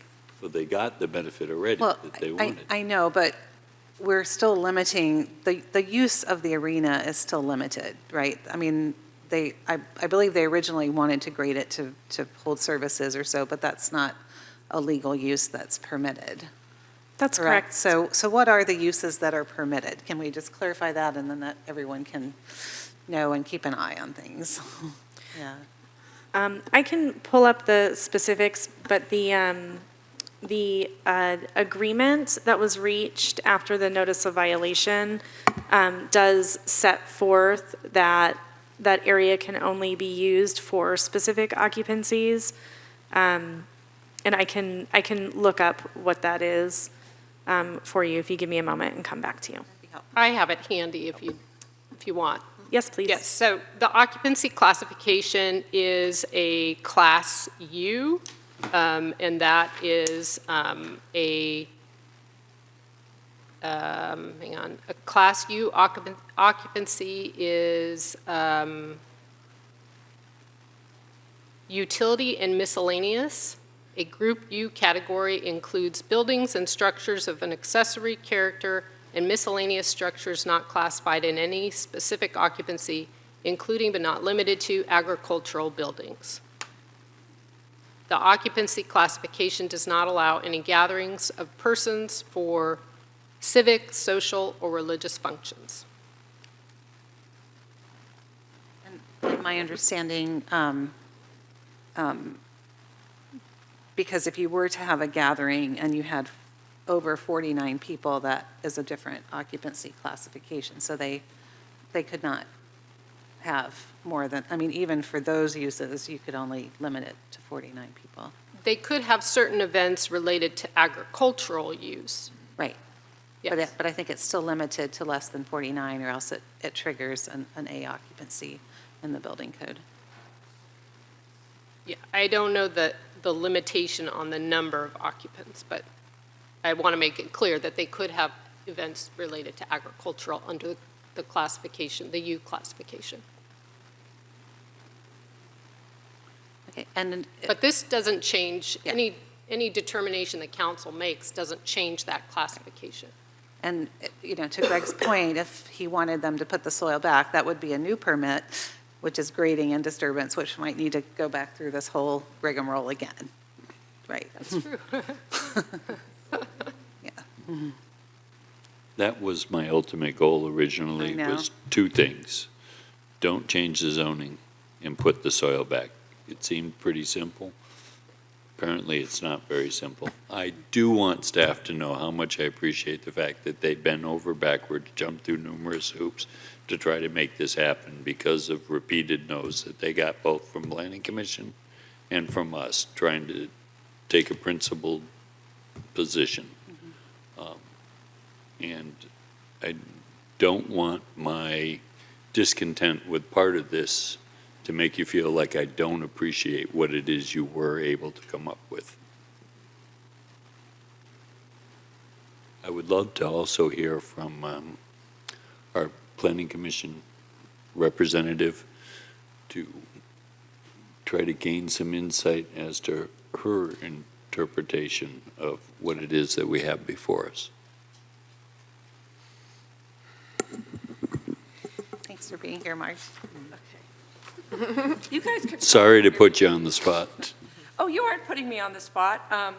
I think based on the summary I gave the last time I was here of the meetings and the discussions and decisions that the Planning Commission came to, that it's pretty obvious what option we would support tonight. We also felt very strongly, I'm sure you all remember, about not rezoning, not rewarding bad behavior. I do completely understand Mayor Bowles' line of thinking of that, you know, here we're trying to put this to bed, and this is a retroactive, you know, approval of this grading or permitting of the grading, and to try and then ask them to take another action that could potentially start it all over again is concerning. Yeah. Thank you. You're welcome. Is that Greg's light or Mary's? That's Greg's. Mine. Okay. Should I un-Greg? Sure. And then go I'll ahead speak. yourself, 'cause I didn't even So I just wanted to add on to what Vice Mayor Wright was saying about the language and the effort that staff went to at the behest of the Planning Commission and the council And I wanted to acknowledge and thank the community for making it very clear what their needs are as well, which really enabled us to zero in a very focused way, even though there wasn't an obvious answer. And that is why it's been 4 times that the communities received the same notice or notice seemingly the same. There may have been slight wording changes. This has been a really long and arduous process for everyone, but it is my understanding that if we choose option 1, that will mean there is no rezoning, and that the interpretation of the grading that was done, that was referred to in the notice of violation, is not development, in quotation marks.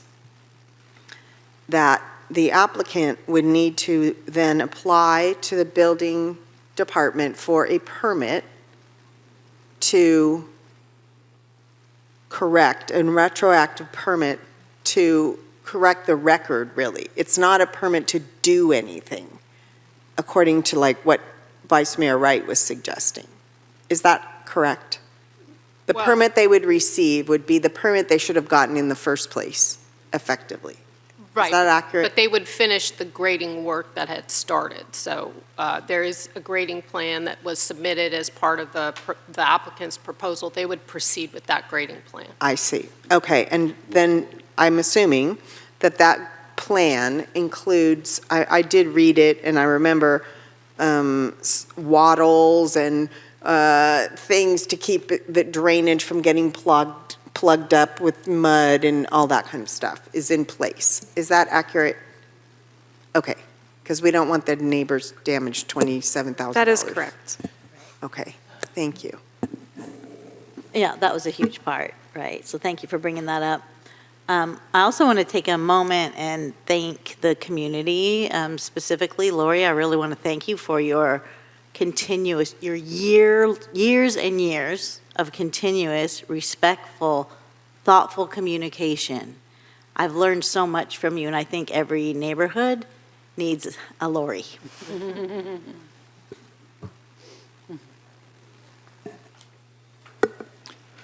I would like just a little bit more further clarification on this is absolutely specific to just this one event that happened in the past.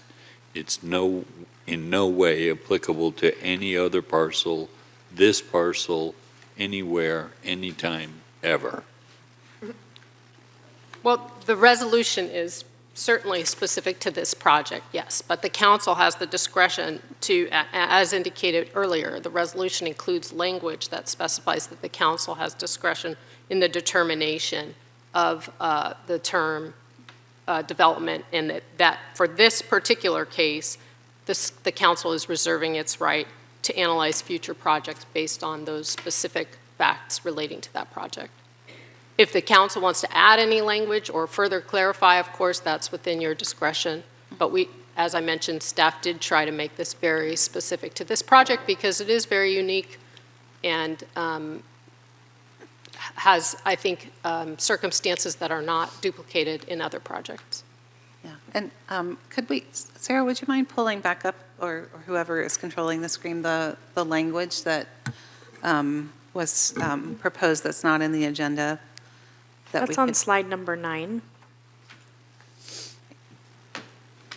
So, and this is something I asked for to specify it even further, right? So it's not that we're saying that grading may not be development in other cases. We're saying that this grading under this roof that was already disturbed, right? I mean, there are very few cases where we're going to have soil under a roof that somebody is moving. And so this helps to, in my opinion, this helps to pinpoint it even further to just resolving this one.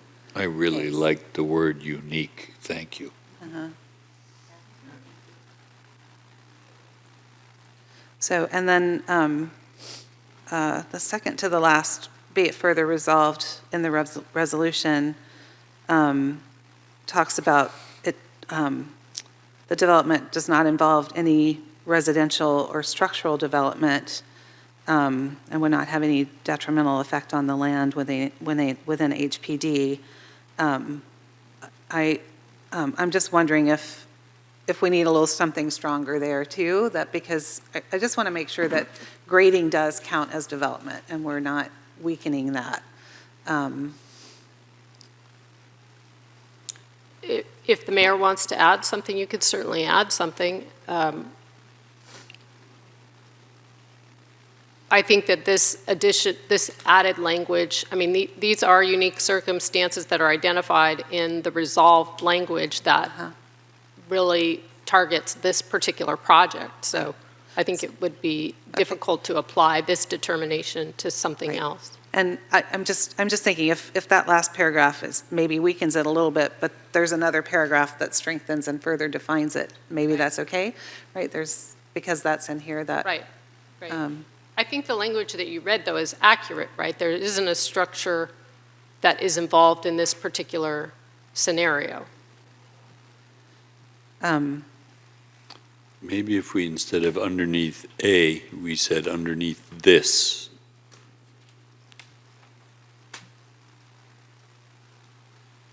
So it was specific to this one location. That's fine with me. Yeah, that's fine with me too. Maybe it's just adding, as it does not involve any residential or structural development or grading that is considered development. I don't know. I just want to make sure that there's not like a weakness because that last, be it further resolved, just talks about residential or structural development. Because HPD is very clear that, grading and land disturbance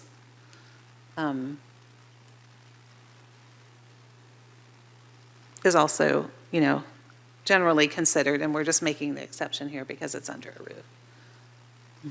Under this roof.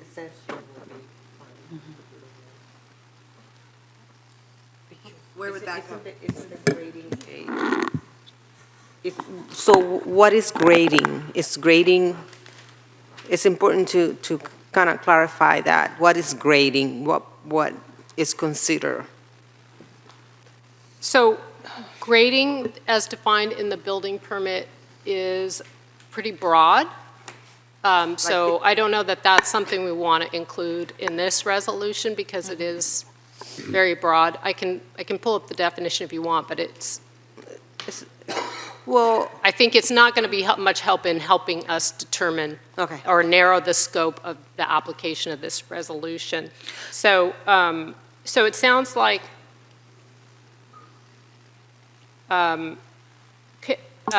Mayor Bowles, if we say in that second to last resolved paragraph, if we say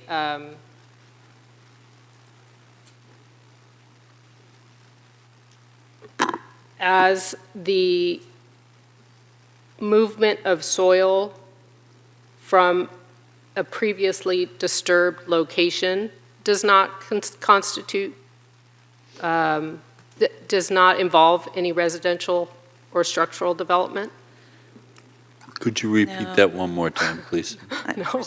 Well, I'm not clear where you want to insert this language. No, well, I'm In the actually red? wondering if we should take the language. No, it's not on here. It's on packet page 59, the second to the last. I think I said. I'm just maybe an easier thing to do would just be to take out, as it does not involve any residential or structural development, because that opens up a bigger can of worms, and you've kind of defined it well here in this new language. So we could just say, as it would not have any detrimental effect on land within HPD or create any potential hazardous conditions particular to hillsides. Does that make sense? That's fine. If you want to take that language out, that's fine. That would make me happy, yeah. Yeah. And I do have another follow-up on another portion of this. Can we just, do you understand, and No. does everyone else understand? Or maybe it can be pulled up on the screen, the resolution, just so we make sure. Packet we have page number direction. 59. So what we're talking about is in the second to last resolved paragraph. simply removing the second to last portion of the sentence that says, as it does not involve any residential or structural development. And so, right, Mayor Bowles? So it would just read, that sentence, or that resolved paragraph would say that the city council hereby determines that the application for the project does not require the application of rezoning, development plan, and specific plan because the relocation of soil sand from the covered arena does not constitute development that would be subject to the requirements of the Hillside Preservation District in Articles 22 and 22.5 of Chapter 4, Title 9 of the Municipal Code, and would not have any detrimental effect on the land within the HPD or create any potentially hazardous conditions particular to hillsides. Could we add one more word where it said, because the resolution of this soil sand? So it's this specific soil sand. Yes, I mean, that's fine from my perspective. The council would, of course, need to. That's fine with me. Yes. Yeah, and what do you all think of taking out the? As it does not involve any residential or structural development. Correct. Strike those 1, 2, 3, 4, 5, 6, 7, 8, 9, 10 words. It's fine with me. A smile on the mayor's face makes me happy. And then the slide a minute ago that had those red words on it, is We'll go that back and look. a paragraph that we're inserting here? So there's really 3, be it further resolves? Yes, that's what staff is recommending. Okay. When it's appropriate, could I ask another clarifying question, please? So I think we have direction on the changes to that paragraph. So for further clarification, it seems to me that some erosion control methods are required. And if the soil is not to be put back underneath the covered arena, and there, once we issue this permit, what is to let us know that the erosion control measures will be maintained? Thank you, Thank you, Vice Mayor Wright. The part of the grading permit will look at what's proposed for the soil that has been relocated, and that will include looking at if there are any kind of erosion control measures that need to be put in place. And then, once that's inspected, once that's finalized, it's just like any other grading permit where it would be a code enforcement issue if there were problems. And so in that scenario, you would feel comfortable that we're in no way creating a problem further down the line? I defer to the building official in their review and approval of the grading permit and the inspection to final the permit. Thank you. How long do the erosion control measures stay in place? I don't know the specifics that would be required based on their proposal. However, staff did go out to the site just prior to the Planning Commission hearing last year and confirmed that that the measures required under the agreement from the NOV were in place and were still functional to the satisfaction of the city engineer. That was in November or so before most of our rains and so forth now. So, I mean, I know we can't condition it, but it might be nice if the building official goes back and has a look. And that will be part of their review and filing the grading permit. Okay. All right. Well, are we done and ready to make a motion? Still want the dirt back. Well, I know you do, but are you going to insist upon that today? Because that's a lot more complicated. I'm not going to Okay. hold it up. All right. I think I see consensus. Does anybody want to make a motion? And do we need to incorporate these and we'll say as amended or so? Yes, so the motion would need to just state as amended and discussed by the council. We also have the motion on slide 10. If City Clerk Coffey, if you're able to pull that up.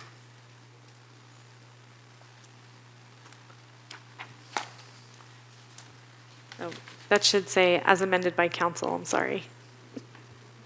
And just to confirm Vice Mayor's rights addition, on this, it would, we would be adding, I'm sorry, I was looking at the wrong slide. So on this proposed language, Vice Mayor Wright, you wanted to add this soil? Yes. Yeah, okay. So there are essentially three changes. We're adding this language, we're changing the to this, and we are revising the second to last resolved paragraph to remove that provision that we discussed. Okay. Okay. Okay, anybody want to make the resolution, make the motion? So moved. Second. All right, please vote.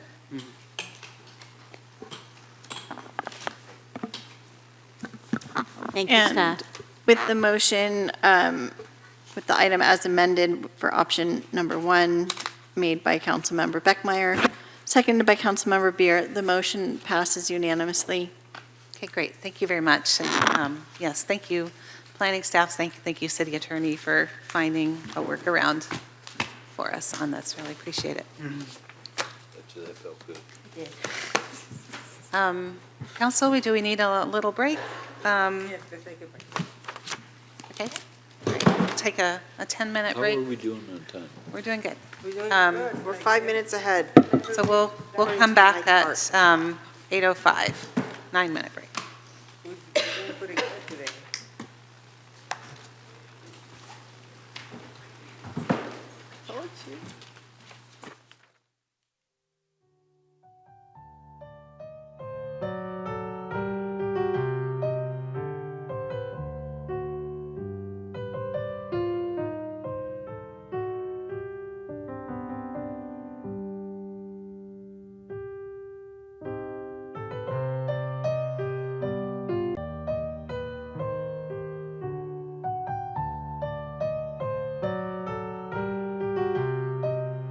Services Manager Zach Harris, we're ready to go. Thank you for the warm introduction, Mayor Bowles. Mayor Bowles, Vice Mayor Wright, esteemed council members. I am back again this time of year to do a vacancy presentation to comply with AB 2561, which is addressing vacancy rates at the city and workforce initiatives to address vacancy rates. All right. And I'll highlight, there's going to be some similarities with when I brought this from the prior year, because we still have some of the same ongoing challenges in addressing vacancies, and they're strategic challenges. But as I said, AB 2561 does require public agencies to annually present vacancy rates before budget adoption. And we must also identify barriers to recruitment and retention and bring strategies to address those challenges. Our employee groups are notified and given an opportunity to participate, and vacancy data and related workforce planning efforts must be made publicly available. All right. So this is kind of what I was highlighting with having some consistency in our challenges. We are still in a very highly competitive Bay Area job market, and I would argue it's even more competitive now than it was when I was here last year, just with the nature of all of our surrounding peers and budget and tech companies doing layoffs. It's a challenging time, but it's also a good time to get qualified applicants is what I would say. Other agencies' loss can be our gain. We have ongoing cost of living constraints. We are focusing on shouting out quite a few of our housing initiatives, which are not funded by the city itself, but there are opportunities within the state as well as at the county level that we want our staff to be aware of, as well as to advertise and use as recruitment materials to attract different candidates that may have previously thought, oh, I can't afford the area, but not realizing that there are some benefits available through the state and county that can help them. We also have career pathways perception issues. People thinking, oh, if I get in at the ground level, I might not be able to move up. We did take some steps from the past, when I previously brought this presentation, to address those pathways. Council adopted our classification study that was brought forward last year, and that created job series and growth where we previously did not have that growth within our classifications. We've received quite a lot of good feedback from our staff on that, as well as we're seeing the fruit of that change with our recruitment efforts, getting quite a few qualified applicants, not having as much difficulty with attracting candidates for some of our administrative roles. So I would say that we've had some great success there, and we should keep it moving and continuously be looking at our classifications and trying to build some growth into those classifications that we do have that exist. And for those listening, when I say job classifications, I mention job descriptions. Sorry, I get in my HR lingo. We still have an ongoing hurdle that is going to hit our agency as well as all other agencies really around us and across the U.S. is there's a workforce transition that's coming up where quite a few stakeholders who have institutional knowledge are coming up on retirement, and we need to have a good succession plan in place for when we may lose those long-tenured professionals with quite a bit of institutional knowledge. We need to have a plan in place for that. All right. So here's a snapshot of our vacancy rates. I say a snapshot because vacancy rates are calculated based off of a point in time. I pulled this snapshot from the last week of March in 2026. I bring that up because you'll notice in the city manager's office, we actually are above 20% vacancy rate, but we do know we had a city manager recruitment that has since been filled, or will be filled very soon. And we are currently out to recruit for our economic development and housing specialist position. So those two vacancies do make up the 22% that you see there, and we're already taking steps to address that. Across the city, we were at a 13% vacancy rate, which is very similar to where we were last year when I brought this presentation. For our vacancy rate by bargaining unit, which is what AB 2561 is reviewing and looking at, we did not reach the 20% threshold for any of our bargaining units. The bargaining unit that we were at 19% on, we did make progress on and have filled vacancies since this snapshot. So we're nowhere near 19% any longer. We filled 2 vacancies since I've taken this snapshot. All right.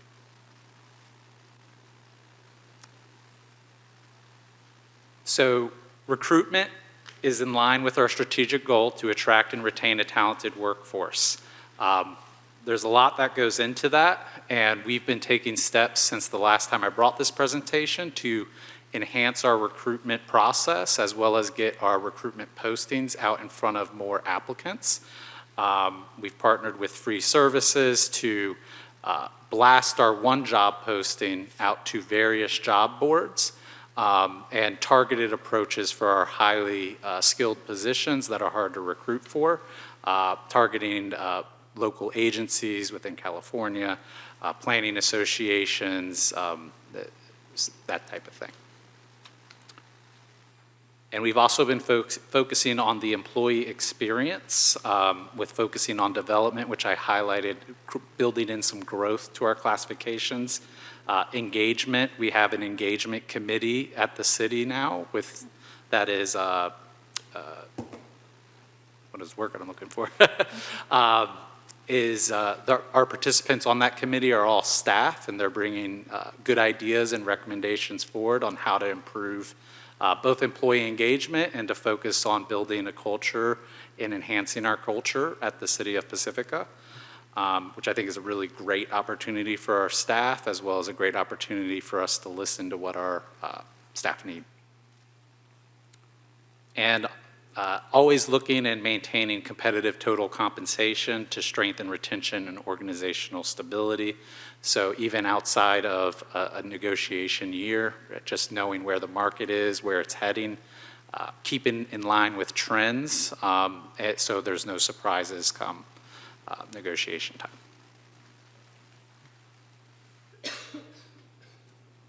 All right. So recruitment strategies to support strategic workforce goals. I mentioned optimizing our job postings. We're already well on our way to doing that. There's always more that can be done with new technology, though. So it's something that I'm always looking for new ideas and happy to listen to new ideas, especially from our labor partners. If there's any ideas that they may have, I'm always, willing to listen and see hey, let's try it, see if we get some new applicants, that kind of thing. Our internship program has been a pretty highlighting glowing success, and building upon that success, and then maybe even, I would say, enhancing it, is something that we are looking into. We went out to recruit for our internship program. We have 8 accepted offers. And our interns plan to start, our HR interns plan to start June 8th, and we have 2, followed by the remaining interns starting June 15th. And the thought behind that is to give our HR interns an opportunity to onboard the other interns, which I think is a good team building activity. Pursuing grant funding opportunities to strengthen diversity-focused recruitment and outreach efforts. Very wordy, but what I'm just talking about there is reaching out to our community college partners, building relationships. There's a lot of workforce initiatives with those partners, and to come up with a formal structure to work with those partners and get something built there and build upon a relationship and use each other to help each other in our community.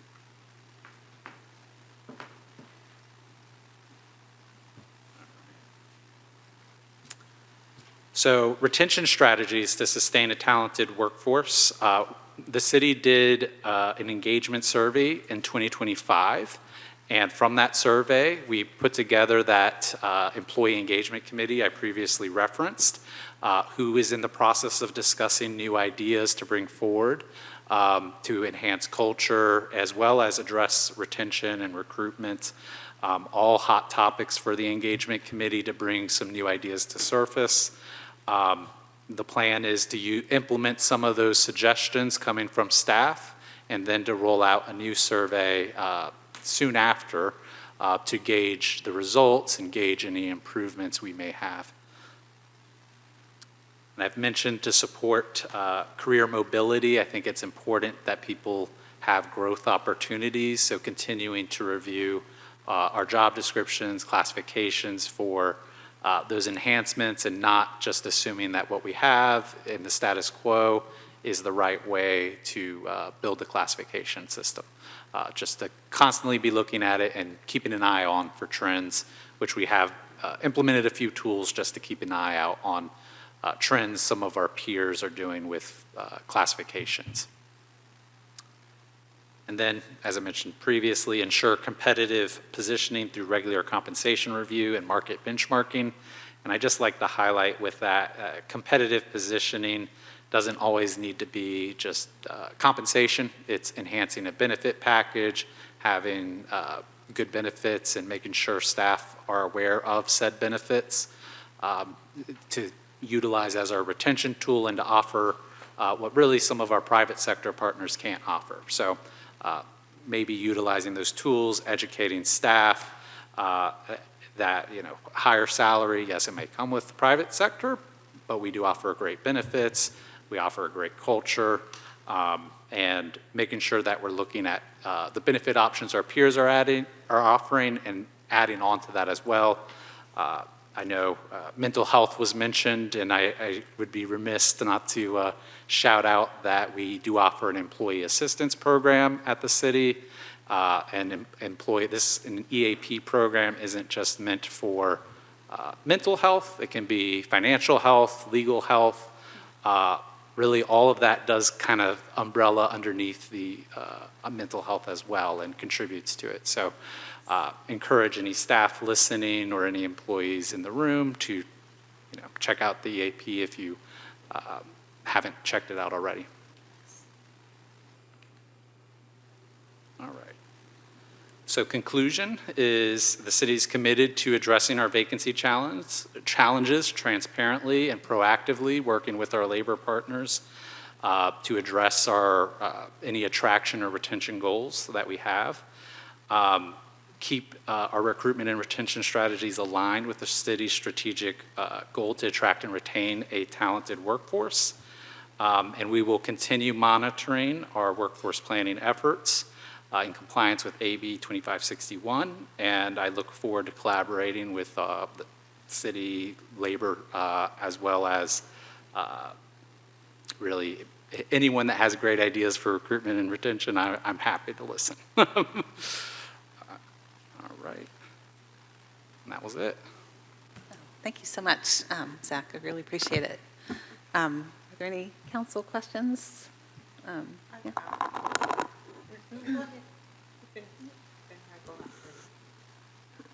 Some of my usual questions, the numbers of employees when you're referring to our retention, are those numbers based on the average number of employees per 1,000 people, or is that based on our current staffing levels? It's based on our current budgeted FTE positions.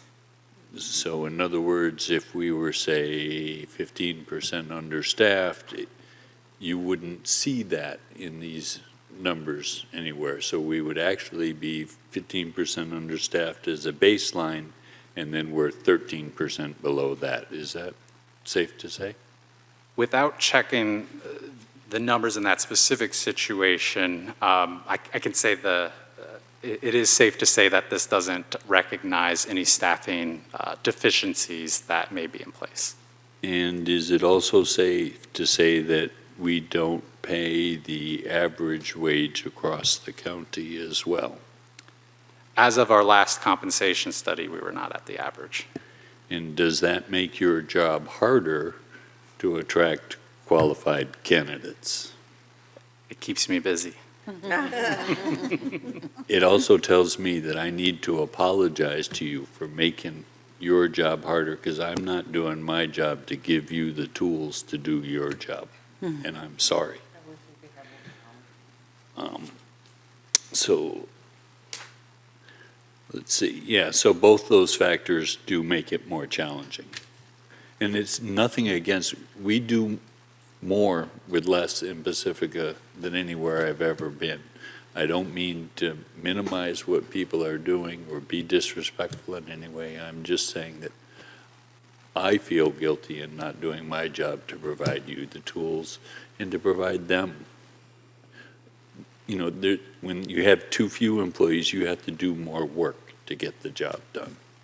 So I feel bad about that, and I apologize to them too. Myra, do you have some questions? Yes, I saw that there's two departments that you have, like, which department are the most critical vacancy? So I noticed that Public Works was one of them. In what is the impact of unfulfilled position on the budget? So I will say Public Works, we have more bodies in Public Works. So if you look at their vacancy rates, they're at 12%.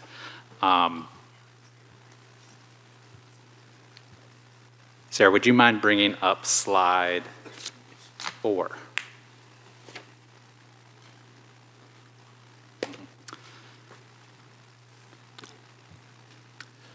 So as you'll see on this slide, Public Works, yes, they have the most FTE count. They have the highest FTE count of vacancies. We also have made movement on those vacancies since this snapshot in time. This was just during this snapshot. We had vacancies we're working through active recruitments on. I believe since this time, there's been 3 filled positions, bringing us down to 4.5 in Public Works. With vacancies we're constantly trying to fill, which is what I'm trying to show in this presentation. But yes, there's impacts to services. In this particular instance, all of those vacancies were concentrated in one portion of Public Works, which, if you can imagine, is very tough on scheduling and staff, and then potentially, leaning on each other to make ends meet.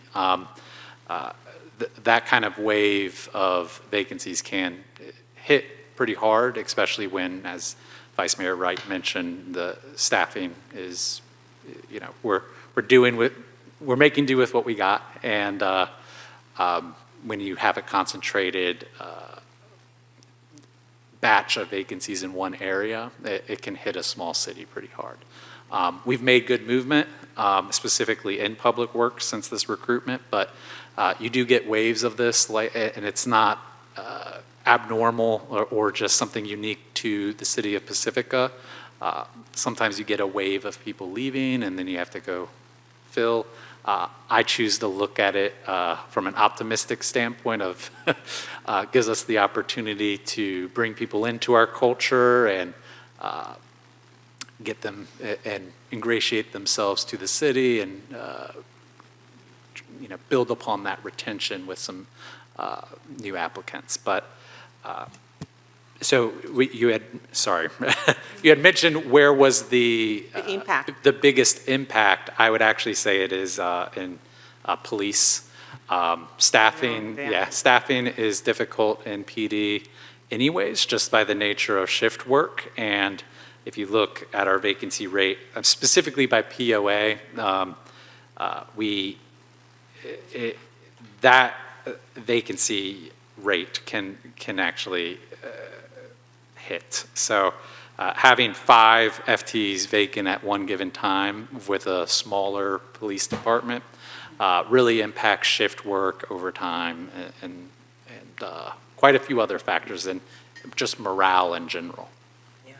And I have another one. It's like job posting. I would like to see more Pacifican to get to know where those jobs are, like maybe posting at the chamber, not at the chamber, at the, what is the name of the? Yeah, the municipal, where we have the offices, maybe posting there where we post public things. So put it there so people maybe know that they can come to the office at, I can think right now. So at the Civic Center? Civic Center. So maybe we can post it right there and let the people know that we post everything there. So I would like to see more Pacifican hired. That way I know they're going to stay here. Because if you don't have to commute and you can go to work in 5 minutes, who doesn't want to be here? So I would like to see that more often instead of trying to post far away on all those forums where people won't be able to find those jobs. Maybe make it a project to post it all over Pacifica so people can see those jobs. And maybe they don't have to drive to Oakland and they can get a job here. And Myra, I just want to be careful. We haven't had public comments, so we shouldn't be deliberating too much right now. It's question time, but yeah, thank you. Comment. Yeah, I just asked a couple questions. When we have people leave, do we always do exit interviews to kind of find out, what might be drawing them somewhere else? The majority of time, we will do an exit interview. It depends on the circumstances of the reason someone is leaving. But yes, there's a lot of valuable data that we glean from exit interviews, specifically around culture and why someone would choose to leave. And yes, we gather that, and I do keep track of trends, especially, I mentioned those waves. Right. I want to, when I have something like that, I want to see, okay, well, is there something underneath here that needs to be addressed? And it is something that we track, and if there is something that is of a concern, we take some steps. Okay, I appreciate that.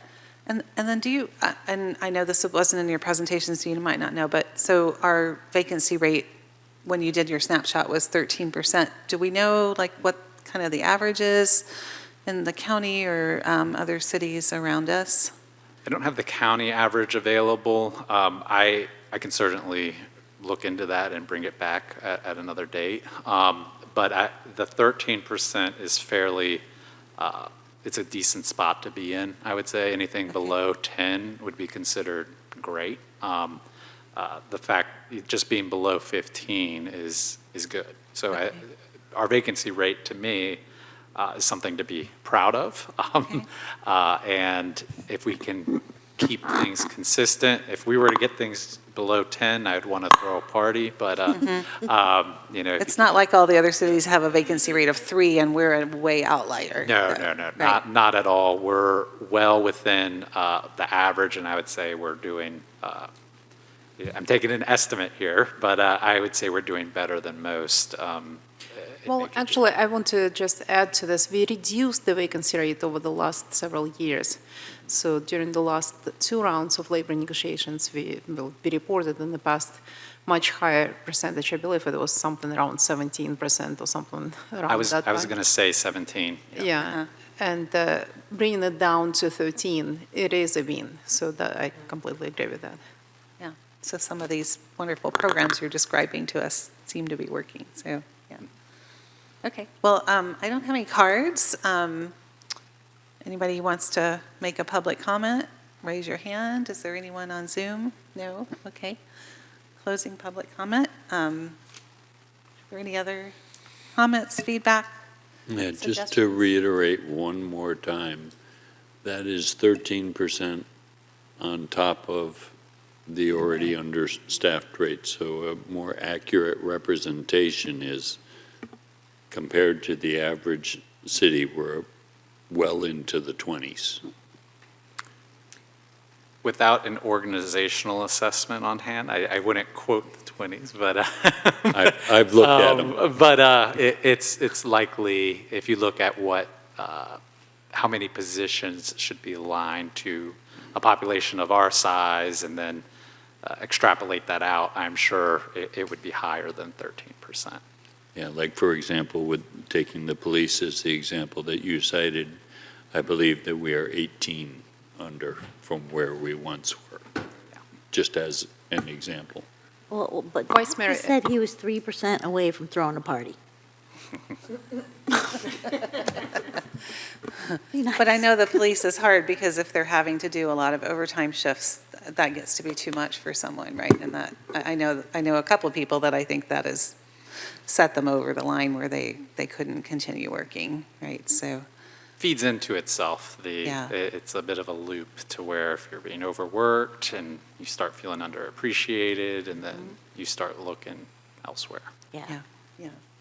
And how many interns do you have in HR? 9? Hey, oh, I wish. What did you say? I thought you said a high number. We have 2 HR interns, Okay. and then we have 6 other interns across the city in the various departments. Well, I'm going to take your strategy of allowing outgoing interns to onboard the new ones. That's great. I'm taking that back tomorrow. Thanks a lot, Zach, for everything you do. Yeah, and one other question about interns. Right now, we're only doing them over the summer, and I know sometimes having an intern is actually more work for staff, right, as you're getting them up to speed, and hopefully there's some long-term benefits and they want to stay. But would the city ever consider looking at interns like during the school year like I've yeah, more long-term kind of year-round. Like I'd had some conversations with San Francisco State, and particularly the climate-related people, but they're always trying to place people, and I think they even have some money, available as part of that. I'd say we'd be happy to review it. There's CalPERS, the items to consider in limiting work hours, but as long as there's a structure put in place, it seems something that would be worthwhile to look into. We do use engineering interns right now, year-round. Oh, we do, okay. And that has been a good pipeline for our engineering roles. We've had success. We actually have had success in having an engineering intern transition into an assistant engineer, and still with the city. So That's good. awesome. Yeah. Probably most people in engineering school, I don't know, think about working for a company or so. It's just nice to see that option, right? Yeah. Okay. Any other feedback or no? Well, thank you so much for your presentation and all your work and programs you're doing to make this an even better place to live and work, and keeping our good staff. Thank you. Appreciated. Thank you. Okay. That moves us to our consideration items. Our next item is the work plans of the Economic Development Committee and the Parks, Beaches, and Recreation Commission. We'll do one at a time, I assume. It's not broken down on my agenda. Yeah. Yeah? Yes, it's one item, but we suggest that the council takes Economic Development Committee first, and then Okay. I believe we will have two public comments, right? Two sets of public comments. Okay. For each. All right, so I wanted to invite Gretchen Heckman, our Economic Development and Housing Development Manager, up, and also the Chair of the Economic Development Committee, Brendan Berman. Good evening, Madam Mayor, council members. I'm Gretchen Heckman, the city's Economic and Housing Development Manager. Brendan Berman, the chair of our Economic Development Committee, will be guiding us all through achievements for this prior year with the Economic Development Committee, and then also what we have planned for the future year, and some observations that the committee has made amongst its various meetings. Good evening, Mayor and members of the Council. I'm Brendan Berman, Chair of the Pacifica Economic Development Committee, and tonight I'm here to share our annual report covering this past fiscal year, what we worked on, what we have accomplished, and where we think there is real opportunity ahead for Pacifica. Next slide, please. Before we dive in, a quick note on how tonight is structured. We're following the standard annual report format of work plan activities, outcomes, and looking ahead for what our committee will be focused on. But one thing we've added this year is a section on discussion topics that have come up repeatedly in our meetings, but they don't yet have formal work plan items. Things like digital marketing, collaboration with the Pacifica Tourism Marketing District, real estate challenges in the city, signage and infrastructure, and finally placemaking. The committee felt pretty strongly that the council should hear these conversations even if they're still developing. Next slide. So the EDC's mission comes down to three main things: promoting spending at local businesses, supporting the businesses who are considering or actively operating in Pacifica, and helping to market the city to the outside world. This year we've had 10 meetings thus far with 9 active members, and we're organized around 6 work plan priorities. Next slide. So our 6 priorities were adopted in September of last year: supporting local events, wayfinding and infrastructure, supporting local businesses, learning from local businesses, the food truck program study, and digital and marketing strategy. I will cover some of these and go through the highlights of what we've accomplished, and then we will take a look at where we're headed next year. Next slide. So the wayfinding infrastructure program is one of our more concrete on-the-ground accomplishments of the past year, and it actually has extended multiple years of effort. So the wayfinding work really picked up momentum last summer in 2025. By October, we advanced the signage project with Public Works and had EDC members directly engaged, and the city confirmed some of EDC's draft plans and installed directional signage in the Sharp Park Business District. Sharp Park has significant visitor, automotive, and foot traffic, but that traffic doesn't always translate into store visits because people don't know what is available to them or where to go. So directional signage is one of the most cost-effective tools that cities have to solve that problem.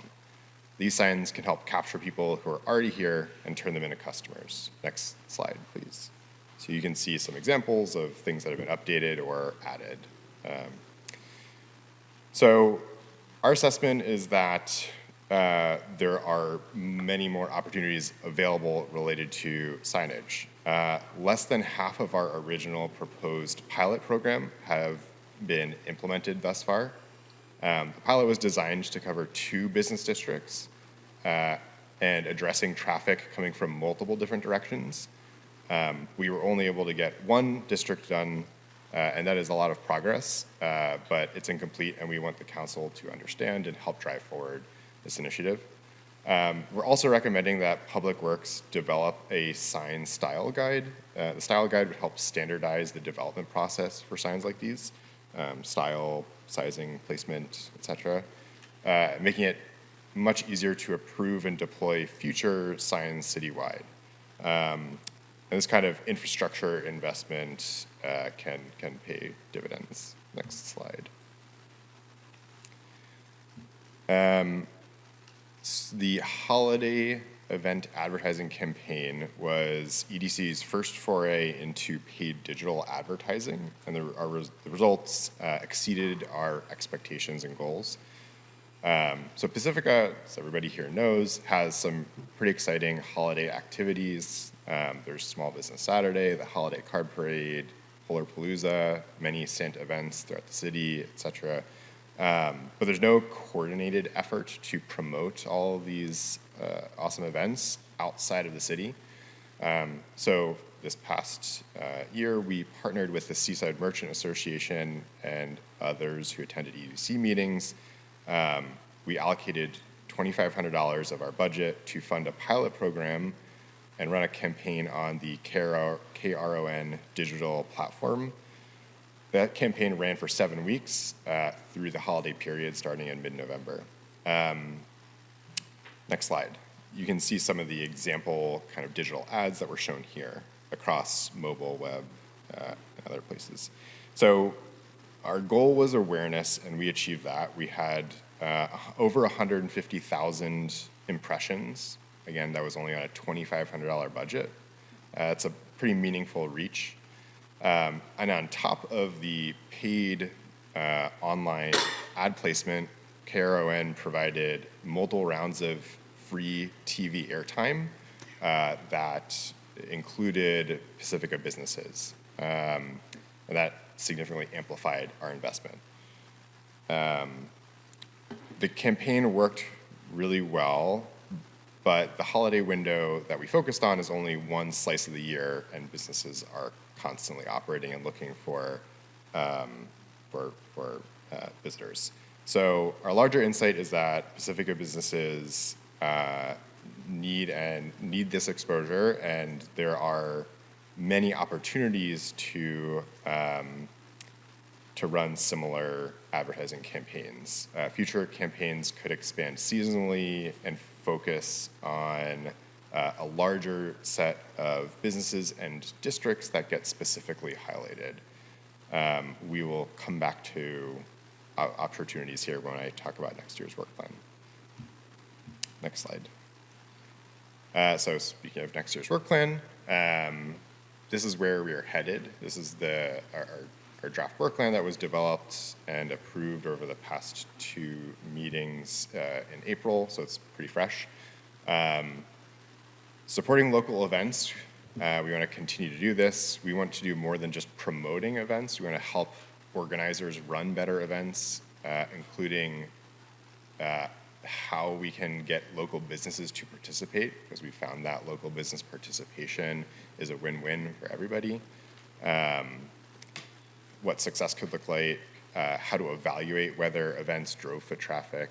And we're also interested in partnering with local businesses to plan at least one event specifically designed to drive store visits, not just event attendance. Priority 2 is wayfinding and infrastructure. So we're not done with wayfinding. As I mentioned, we would like to expand on the pilot that we started and hopefully be able to target at least the Manor District, if not more. We also want to move forward with web-based city guides available via QR codes throughout the city on different various signage. We want to work closely with city staff and other committees on trailhead signage specifically, because that sits at the intersection between outdoor recreation, which drives a ton of visitors to Pacifica, and local commerce. We think that is a very exciting opportunity. Priority 3, fostering economic vibrancy. This is our framing for local placemaking. The focus here is on collaborating with community partners on initiatives that make our business districts more vibrant and attractive. We would like to actively pursue grant funding to support these initiatives, because there's a lot of money out there for this kind of work, and we want to help bring that into the local businesses. Priority 4, supporting business operations. There are 3 kind of focus areas here. The first is maintaining a commercial leasing and sale opportunity spreadsheet that we share with the city that helps the city know, have a clear picture of what's available for businesses who want to move here or are moving within the city or renegotiating leases. Second, we want to pilot a free jobs board for local businesses. And third, we'll deepen our liaison role with the San Mateo Small Business Development Center, making sure that Pacifica businesses know about and have access to the SBDC resources. Priority 5 is the food truck program study. This item has been on our work plan for the past year, so this upcoming fiscal year we'll kind of finish the investigation and analytical work and bring concrete recommendations to council in next year's annual report. We're excited about this because it has the opportunity to bring economic activity and public life to underutilized spaces within the city. And the final priority is digital marketing and strategy. So building on this year's holiday campaign, like I said, we want to expand our digital marketing efforts and coordinate more intentionally with the Pacifica Tourism Marketing District and local businesses. Our goal is to run campaigns during multiple key periods throughout the year, not just during the holidays at the end of the year. And we want to get targeting out-of-town visitors and drive them to local businesses. In addition to marketing campaigns, we also want to collaborate with the PTMD on content for visitpacifica.com that can more organically drive awareness of Pacifica. Next slide. So this is the discussion topics that I mentioned at the start of the presentation. So there are not always formal work plan items here, and some of these may even fall perhaps outside of the purview of what EDC can work or focus on.